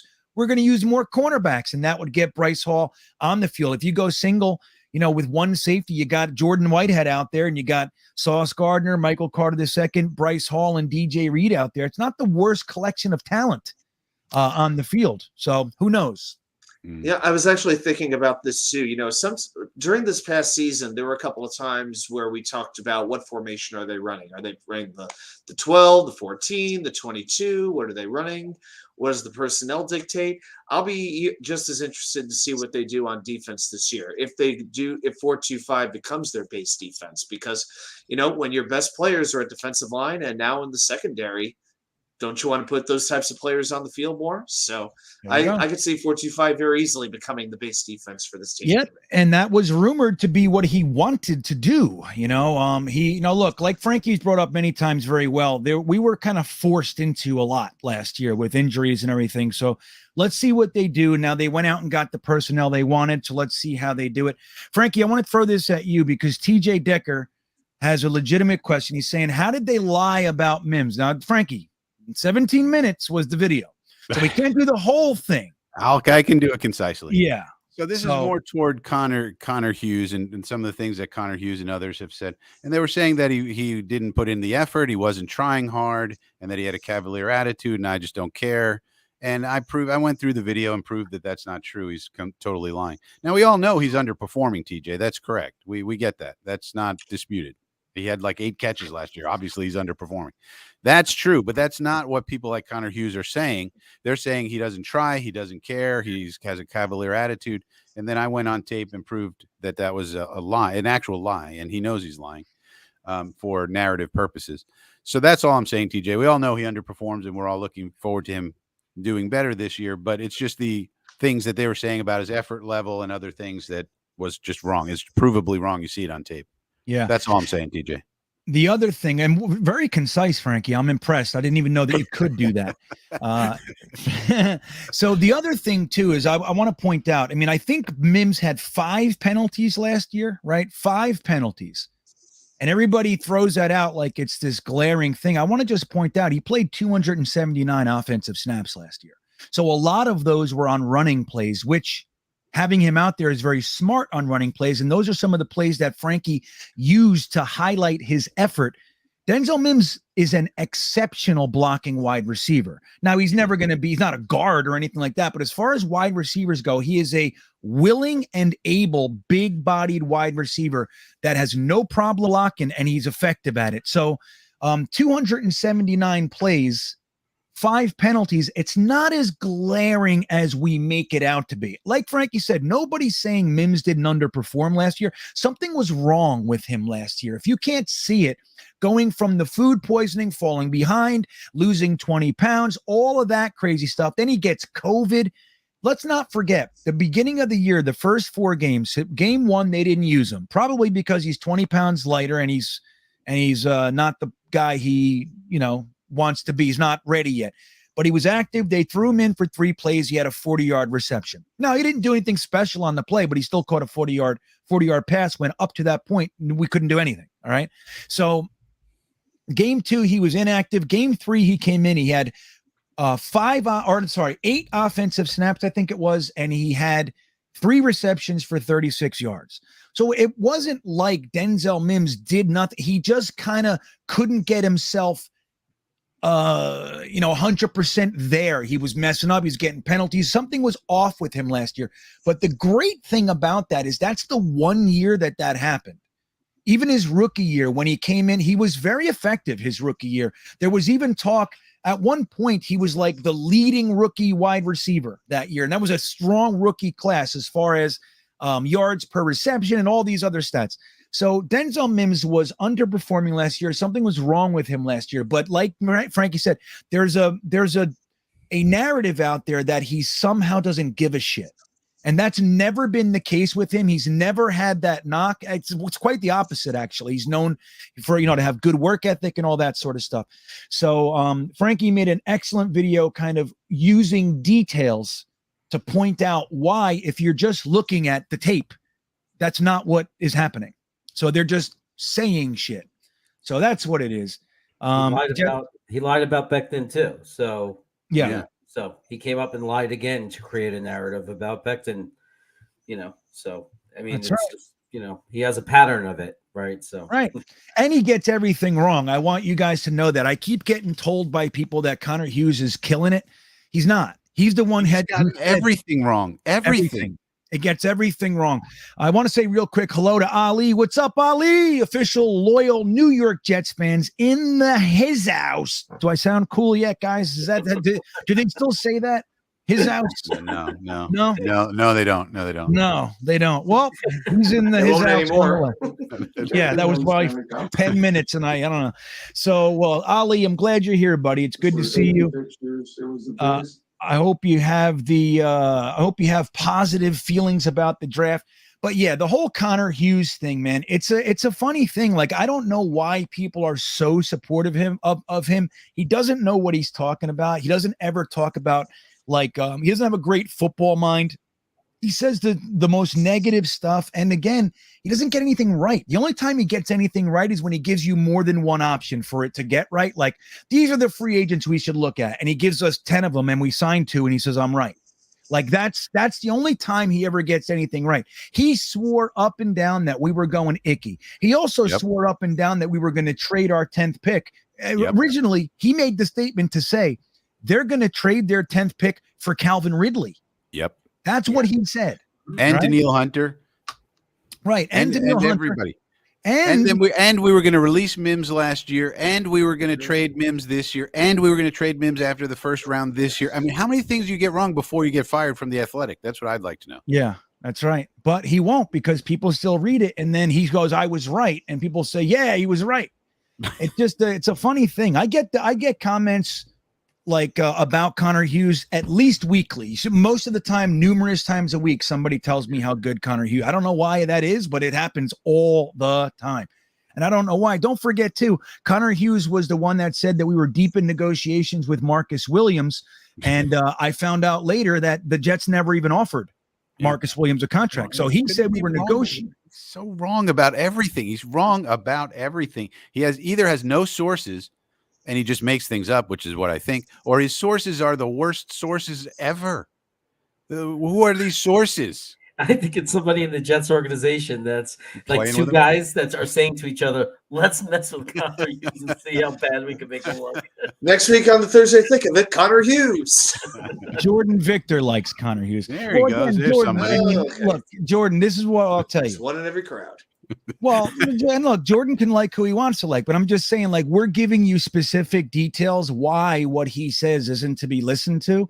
If you choose to, if you like the way he writes or whatever, you enjoy it, that's fine. You know, it doesn't matter. But we're just saying, like, a lot of Jets fans get their panties in a bunch because of what these reporters are telling us. We think it's true and we get upset, or we start to believe certain narratives, and we've found numerous examples where it's just not truth. So why do we still subscribe to what they're saying? You want to read it, that's fine.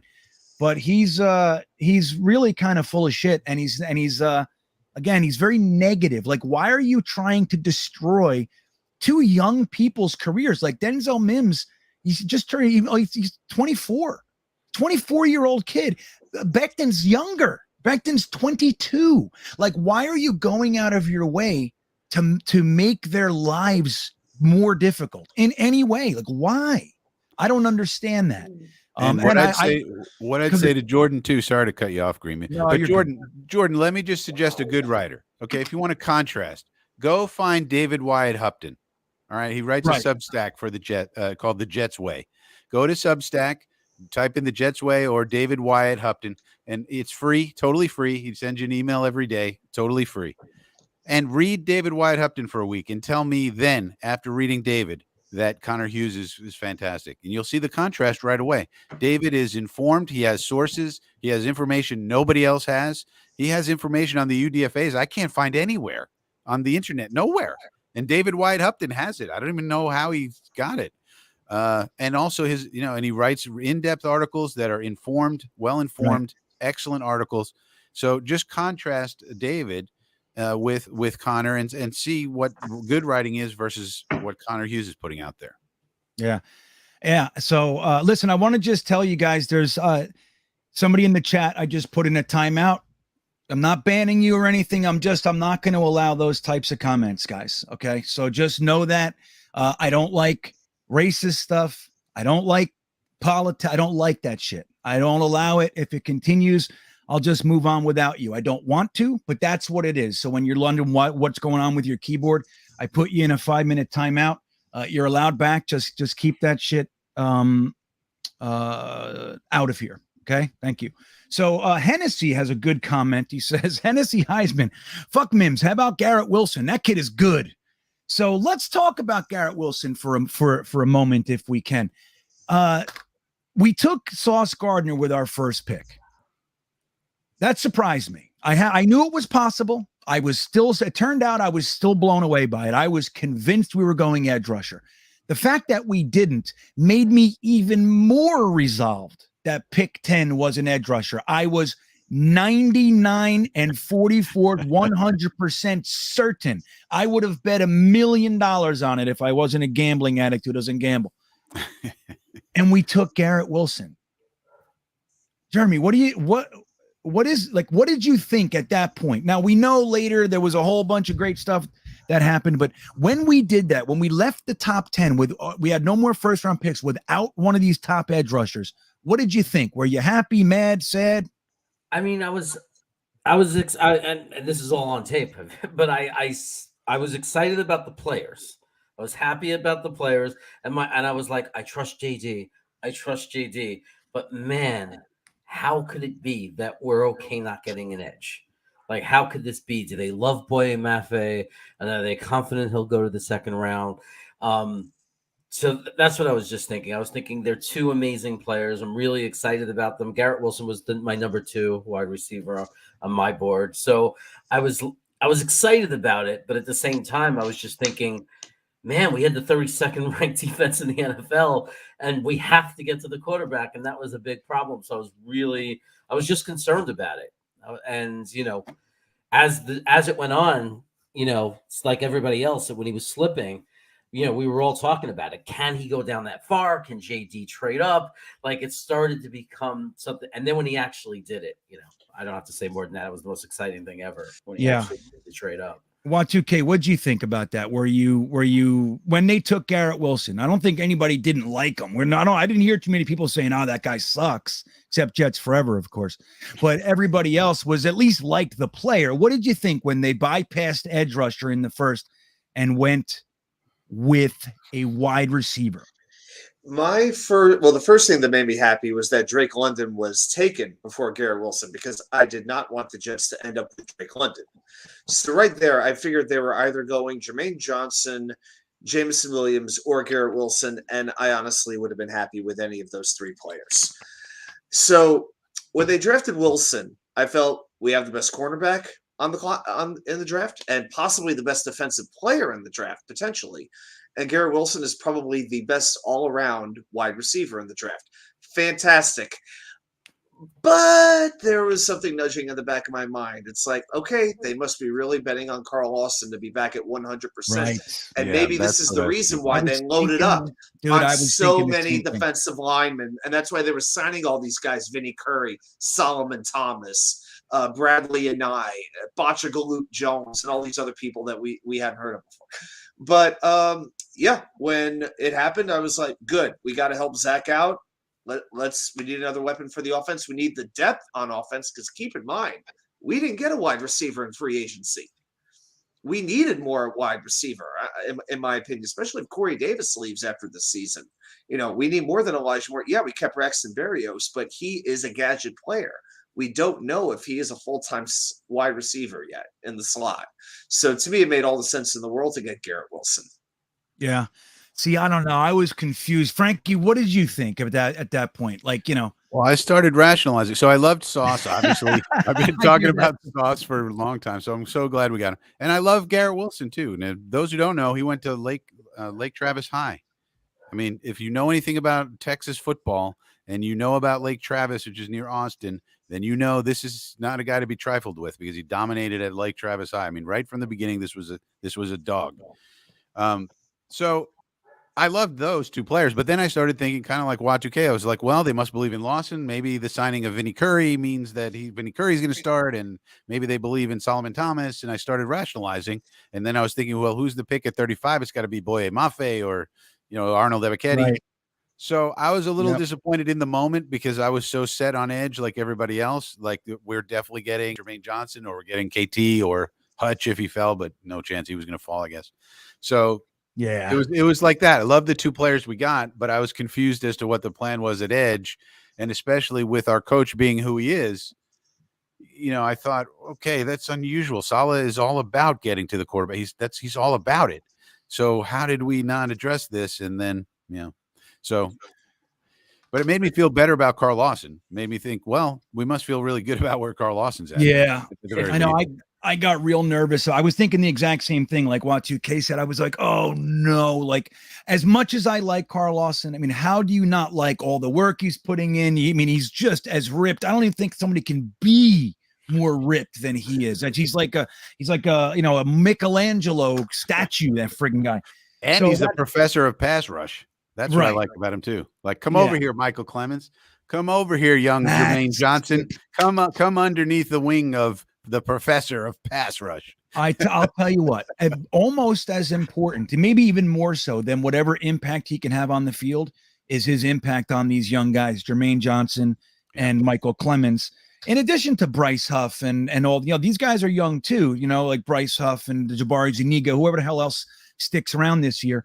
But Carl Lawson getting injured not only took that impact off the field, that took the leader, man. He is the leader, and what the impact he's going to have, in addition to Vinny Curry, he's another one known as that kind of an impact on the young players. So these guys sticking around is going to be so beneficial. And we lost all of that last year. Shit, we even lost Ronald Blair. We lost all of our veterans. We brought in Shaq Lawson in a desperation move. So I think that's really a key point as well. I got to say, I really was taken by the comment that, I think it was Saleh, it might have been Joe Douglas. They asked him if the Falcons took Garrett Wilson, would you have still gone receiver? He said, no, we were hoping that they didn't go Garrett Wilson. And if they did take Garrett Wilson, we would have taken Jermaine Johnson. So there was only one receiver that they wanted there, which isn't that it changes thing. It changes it for me. So they really did stick to their board. However, you think about it is another thing, but they stuck to their board. They took Sauce Gardner because he was the best player on their board. They took Garrett Wilson over the edge rusher because they had him slated higher than they did Jermaine Johnson. And think about it. If Garrett Wilson was taken by the Falcons and we went Jermaine Johnson at 10, nobody would have batted an eyelash. We wouldn't have thought anything about it. Okay, great. Makes a ton of sense. Now, I would have preferred Karlaftis maybe, but that's, what I liked them. I wanted an edge rusher. I wanted one of those top few guys. That's all I gave a shit about. Whoever their favorite guy is, get them out of that group. And that's what I want. So if they would have just taken Sauce Gardner and Jermaine Johnson, it would have seemed like the plan all along. And then our second round pick would have been whoever it would have been. It would have been Christian Watson, or I think Christian Watson was taken before the Jets pick. He was. Yeah, so maybe not. Well, we would have taken a wide receiver there, like we've been talking about, maybe Alec Pierce or whoever, so they would have just taken their wide receiver there, and it would have seemed like the plan. But instead, that pick 35 ended up being Jermaine Johnson. And it turns into just a smart draft to a friggin' brilliant draft.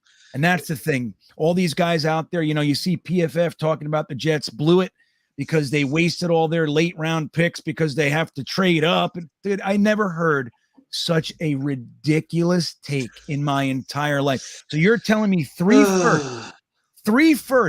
top 10 players in the first round is superseded by the value of a 5th round pick, 163? That's what we're talking about right now. Look, who doesn't like 5th round picks, man, around here? I mean, I don't think anybody likes them more than I do. But still, but what we needed, and we need top tier talent. We can't be messing around with the likes of 5th round picks, really. If we have a choice, we need to try and get some blue chip talent in here. That's the hope. That's how you win with blue chippers. That guy, I'm not going to mention his name again, but that guy, seriously, he makes Connor Hughes look like Shirley Povich, or, you name the best writer of all time. And when we went at him, he was like all offended. He's like, people are actually upset that I said that the Jets draft sucked. How dare they? How dare those Jets fans come? I mean, because it was a stupid freaking take. Well, and look at all the other people in the media. Every other person, like 100 different people gave us an A, and you're the one guy giving us a bad grade. You got to look at yourself and say, okay, either I'm a genius or all these other people are idiots. I mean, everybody else had high grades for us. Everybody else. And we remind everybody, this again is the same genius website that said that Greg Van Roten had a better season than Elijah Vera Tucker last year. He's still in my a higher grade. Yeah, I know. How much less credibility can you have? I wish when a tweet like that came down the pike that we could just ignore it, because that's the only goal. He took that take because he knew everybody's on one side. Let me take the other side. Right. That's it. That's all it is. That's what he doesn't really believe that. He said we should have taken Malik Willis. Okay. Yeah, it sounds great. Sounds great. We used the second round pick, the second overall pick on a quarterback last year. Now we're going to take fucking Malik Willis. Doesn't make any sense. So Cameron Trammell says, can we just talk about the players that are currently on our roster, please? Not the hypotheticals. Who's the hypothetical that we brought up? Who is it? I don't think we talked. He might be talking to the people in the chat. Will they also next year? Is that the hypothetical? It must be Malik Willis. Yeah, right. I just mentioned it. Maybe he's talking to Jets Forever, still talking about Traylon Burks.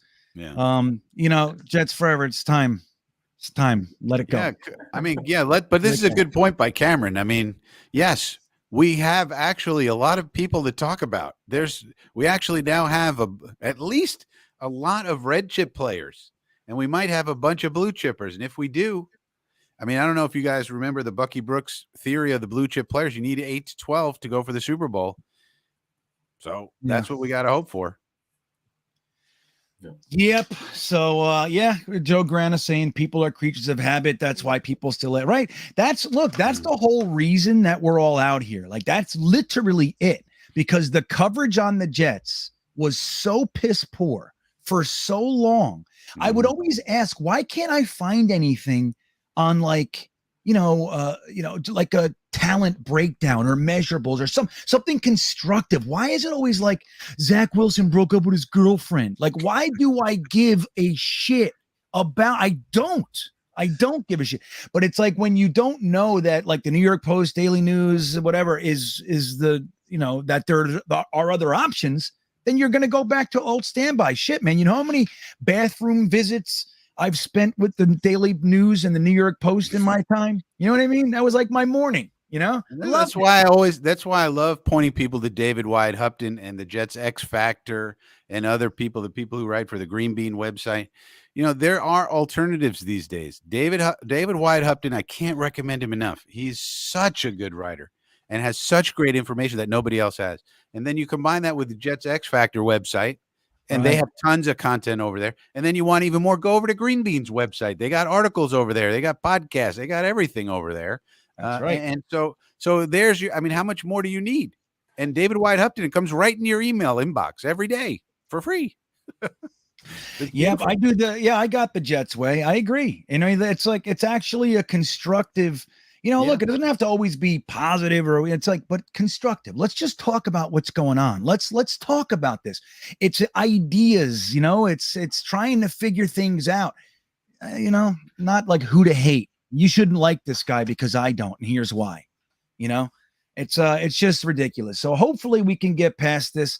But I'm going to tell you, man, it was the inspiration for my channel. That's the whole thing, man. So that's what we're doing here. But guys, I think we're going to wrap this one up. We did a 3-hour show. I'm getting tired, as is standard around this time.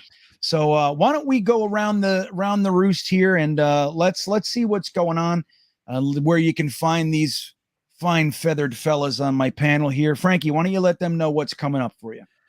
Yeah, Frankie from Flatbush Channel. Check it out. Tomorrow we have a Friday Quick Thought. Every Friday we have a quick thought. It's about 10 minutes, not that quick.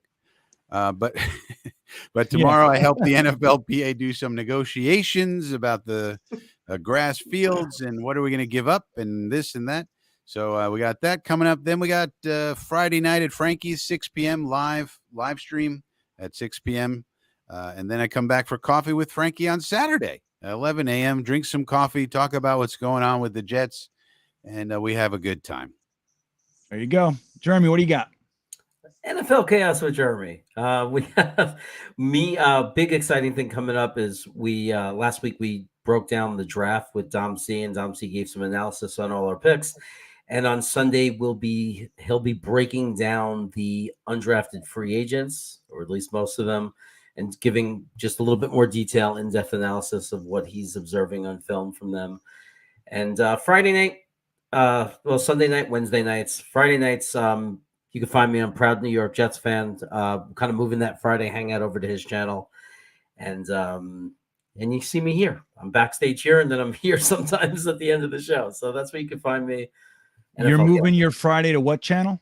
Well, I'm alternating kind of like, because I can't do I can't maintain 3 nights and, always be like on Friday. So my co-host Nick from Proud New York Jets Fan we're going to move it over to his channel sometimes. We're going to alternate. Awesome. That's awesome. Yeah, that's Nick Shine, everybody. You guys know him. So Y2K, you got anything cooking? Any chili or anything coming up? Well, the Virginia Jets fans group is going axe throwing next Saturday. That ought to be an interesting time. Yeah, a week and a half from now, we'll be doing some axe throwing. So I think if they put a nice picture of Tom Brady there on the target, there's no way I'm going to miss. But I think that's it. But hey, before we get out of here, how about one more trivia question? Oh yeah, trivia. Let's do it. Wrap it up. Yeah. There you go. I gotta give you one draft related question here. I got a couple I got here. All right, I'll give you one. I'll give you one that's I don't think is going to be as difficult. One of the least difficult ones that I have. So the Jets in this draft took Max Mitchell. Max Mitchell plays college football at the University of Louisiana. Now in their history during the common draft era, the Jets have only drafted one other player from the University of Louisiana. Name that player. Not LSU. University of Louisiana. University of Louisiana. What do you got, chat? Jeremy, you know? It looks like, that was I'm checking my phone right now. Jeremy had the face of, oh, I got this. We're gonna get away from the draft stuff. Yeah, we'll do some other stuff other than draft. The only thing I knew was Frankie's facts of the two players he was comparing, and it was only because he told me in the pre-show. Oh yeah, that was a good one. Okay. I think that was a good one. Holy, that was very good. Very good. Hey man, we got a tight end in the 3rd round. That, just by the way, looks like another 5th round pick. Don't forget, at one point, every team in the NFL passed on Kittle 4 times. So there you go. Frankie, you got a guess? No, I have no idea. I'm gonna say I wanted to say Pryor, but he's Louisville. I think, yeah, Louisville. Hey, give us an era. Well, I will say this. Yeah, Paris, whatever. There you go. Go on. I will say that somebody in the chat's already got the right answer.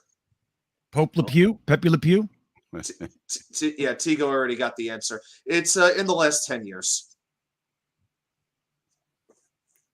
I would never get this. So Tigo's got it. Never. That's 5 I would years. have never found. How about I give you the last 5 years? Elijah McGuire. Elijah McGuire. Yeah, that's what I'm saying. Yeah, I mean, he got it. It's out there. Everybody's jumping on it. But I would have never found that one in my brain. Tigo's good. Yeah, 6th round, played 24 games in his career. Seems like he was here a little bit longer, but only suited up for 24 games with the Jets. Well, Tigo, we got to be honest right now. Did you look it up? Come on. He's pretty smart. I got a feeling. He's pretty good. Yeah. What do you say, Tigo? Did you look it up? Yeah, Rob. He was a running back. Was Eli still pretty active on social media from what I see? Yeah. Well, Daniel Faust gave you good job. Daniel Faust with the going away present for you, GreenBean. There you go, Daniel Faust. What's member up, member of Frankie's Army? Good to see you, Daniel. There you go, Daniel. So he says my anticipation level is rivaling my wedding night. Daniel, don't say that around your house. Don't do that, man. But I gotta say, look, my anticipation is high as well. I wish there was games this week. I would love it. You know what I mean? I don't need them. Just go out there and play some football. But yeah, man, I think, look, we have a lot to look forward to. Minicamp starts. A rookie minicamp is when is it? Soon, this week, isn't it? And then you got the OTA. I mean, I know they're voluntaries right now, but very little comes out of that, except for sophomore videos to the rooks, which is good enough. But next week we get a schedule, right? Next week is the schedule day, right? Next Thursday. There you go. We got schedule day, but also, rookie mini camp is fun, and then we have the OTAs are good because they do some 7-on-7s and stuff like that. So it's a little bit better. We could start to see some throwing around and a little bit more. So that'll be good, other than working out and shit like that. So yeah, we got some stuff coming, but yeah, it's going to be a long time. Daniel, it's going to take a minute for where we can really see this. Don't forget, last year in training camp, we had all kinds of Zach Wilson to Elijah Moore. We thought they were going to light up the league. Remember that? They were saying Elijah Moore, and by they, I mean Jeremy. Jeremy was saying 4,500 yards and Elijah Moore 1,500. Remember? That's what he was saying. I remember that. That's what he was saying. Sergeant Mike says, 7 days until the NFL announces the burial dates for the Pats. Can't wait. Hoping we lay 50 on them and both do. Me too. They deserve it. I'm done with the Pats. You know what I mean? I want to stomp. I'm sick of it. We got to go in there, and Salah's got to know, like, dude, I don't give a shit what you're working on. We can't, as Jets fans, stomach another 53 loss. We can't do that anymore. It's too much, especially in a home opener. They got to know. You can't do that anymore. I don't give a shit how you do it. Don't do that. What was this? Cameron says this weekend is the rookie mini camp. So that'll be great. I love rookie mini camp. Getting those guys in the facility together. Let's go. Get them all in there. And Mr. Show checking in. The Jet Show, the positive energy around the Jets is amazing. I agree, Mr. Show. It's fun. It's fun times. And let's just hope we can start the season with a couple wins. Let's do this. Can we please, right? God. Please, God, and let Zachary look good. Let Zachary look like the real deal. Everybody else is saying we're building a super team. All the other fans of the other teams saying we're building a super team. Yeah. Did you hear this one? No, I actually didn't hear that. I was just buying it. What do you got? People were coming into my live stream. We were talking about it, that people on TikTok and all these places are scared that the Jets are building a super team. I was like, what? And these are the fans of other. And I say, if your rivals fans are saying things like that they don't want to believe, because they don't want to believe that, they would naturally want to believe that we stink and we'll forever stink. And so if they're believing that, that tells you something about what we've done this offseason, I think. That's right. That's the real stuff. There's people like, the guy who works on the Rich Eisen show, the masshole who works with Rich Eisen. It's like, we're not supposed to be living in a world where the Jets are actually competent. That's the stuff. Welcome to the Joe Douglas era. Sorry, son. That's right. Guys, I'll remind you, man, there was a time. The Colts, laughing stock. The Patriots, laughing stock. The Seahawks, laughing stock. The Bills, the long Saints, periods of time. Long periods of time. These teams were dog shit. It's our time. We got a real GM. There was a question in here earlier. How many losses do you think, or how many wins do the Jets have to have before to stop Joe Douglas and Robert Saleh from being on the hot seat? I'm going to tell you right now, neither of them are on the hot seat. It doesn't matter what happens this year. Nothing. Agreed. 100%.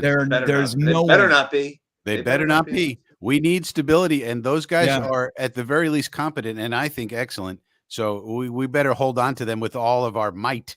Right. They still have, each of them still have 4 years left on their I think this will be the third year on their contract. So they still have 3 more after this. I'm telling you, an extension. Give them an extension. They should be here. Joe Douglas, there's nothing that can happen that'll put him on the hot seat. I'm telling you right now. I agree. I mean, how can you look at the past 2 years and think anything else? Right. Yeah. Well, because it all comes down to wins and losses, and I do get because the instant gratification. That's the only thing you can say. We got to start winning some games. Yeah. But the thing is that you can't hold wins over somebody's head when they're tearing something down. Right. You know what I mean? You can't complain about a hole in the roof when you're ripping it off. I mean, if Zach Wilson doesn't develop, whose fault is that?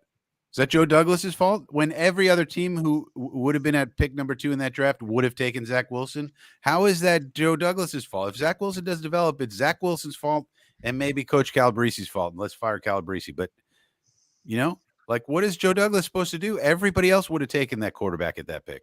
Yeah, I thought Mike Tannenbaum used to use the word process like every other word's like the process.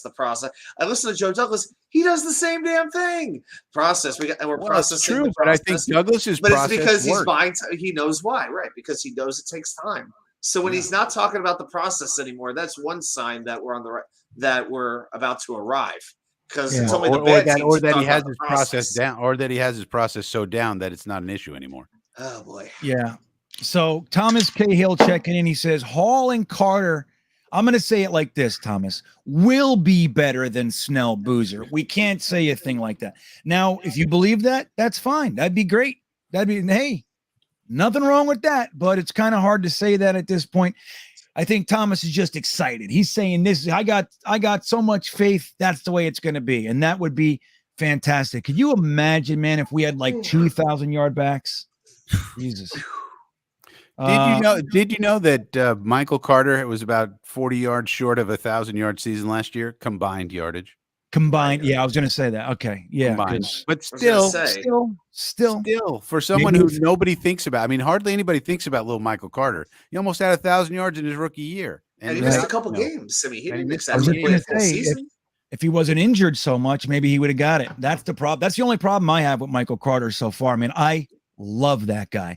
I love his talent. I love his work ethic, all that. But dude, he is the most magnetic, positive personality I've seen in a long, long time. And I mean, anytime I see his face, I smile. It's like that with Michael Carter. Yep. King Jet asks, what do you guys want to see from Saleh growth-wise? I'll give you one of these guys. Jeremy, what do you want to see from Saleh growth-wise? Hair? Well, obviously, the communication, that was, one of the biggest complaints. Obviously, if you took the biggest mistake of the season, it was a breakdown of communication. Yeah. So you want that. Hopefully that lesson was learned, and hopefully it'll be a positive thing that we learned it in the year that was the rebuild year that really didn't matter. And when the games count at the end of the season and there's a lot more at stake, we're not going to have Zach Wilson, miscommunicated with and not giving the ball to Berrios on a 4th and 1. Right. So I mean, that's really, and just feeling more comfortable in his role, right? Feeling more comfortable in the shoes. And you saw it get better and better as the year went. And that needs to grow too. And it's totally natural for a leader in a new position, first time you're in a new position in leadership, to have to get comfortable in those shoes. I like it. I think, I mean, yeah, that's it. Look, he's trying to be a head coach for the first time, right? So I think Jeremy nailed it with the communication thing. That happened a few times. The 4th and 1 was the biggest one. That was the glaring one. So when we got the was it 4th and inches and we delay of game, right? So that was a bad and that was all on what's his name, LaFleur. But it's also on Saleh, because Saleh has to know. Listen, I can't ask LaFleur. I have to make a decision. I am calling a timeout because I am the boss. Right. Don't rely on LaFleur to tell you we're okay if you feel we're not okay. So yeah, and that's why it's ultimately his fault. It's like the buck stops here. Yeah. So Iowan Jets fan, this is funny. He says, "Hey, are these keeping you guys on longer?" And the truth is, yes. That's why we would have been gone already if it wasn't for these super chats. Because we got to respect the super chats, man. So that's really funny. But thank you, Iowa. I appreciate it. I'm gonna try to close it down before another one comes in. What's up, buddy? You want to say hello? Oh, he just wants to. That teen bean just showed up. You're supposed to be sleeping. Yeah, you've been up like basically yelling. You've been up yelling for 3 hours. What, you can't sleep? You can't sleep. All right, guys. Well, listen, thank you to Y2K NFL Chaos with Jeremy and Frankie from Flatbush. I love my time that I get to spend with you guys. And thank you to the chat. You guys are awesome. Really, you guys stick around and that's just it's so vibrant in the chat. I mean, you guys are the best. I just love getting to talk about all the stuff that you guys bring up. So with that, don't forget to like the video on your way out if you haven't already. And if you're not subscribed to the channel, please do. It's a fantastic way to say thank you, and it helps us over here at this channel. And if you would like more exclusive content, private hangs, and all kinds of cool shit, you can join my Patreon. The link is in the description of this video. Join the beanbaggers with us. And don't forget, I started that versus game thing. The link is in the top of the description. Go in there and pick a side. I'm trying to see what you guys think about James Harden. If he can score more than 25 points this week, go over there. Let me know what you think. Win yourself some cash. And with that, we will go to bed. I'll see you guys next time. Yeah, here we come, baby. Here we come. Here come the Jets, man. I want to kiss you. Thanks, Joe. Yeah.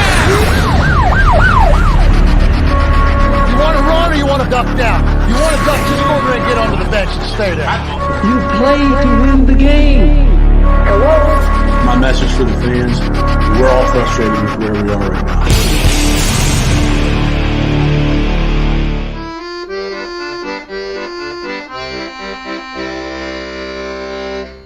Jets, Jets, Jets.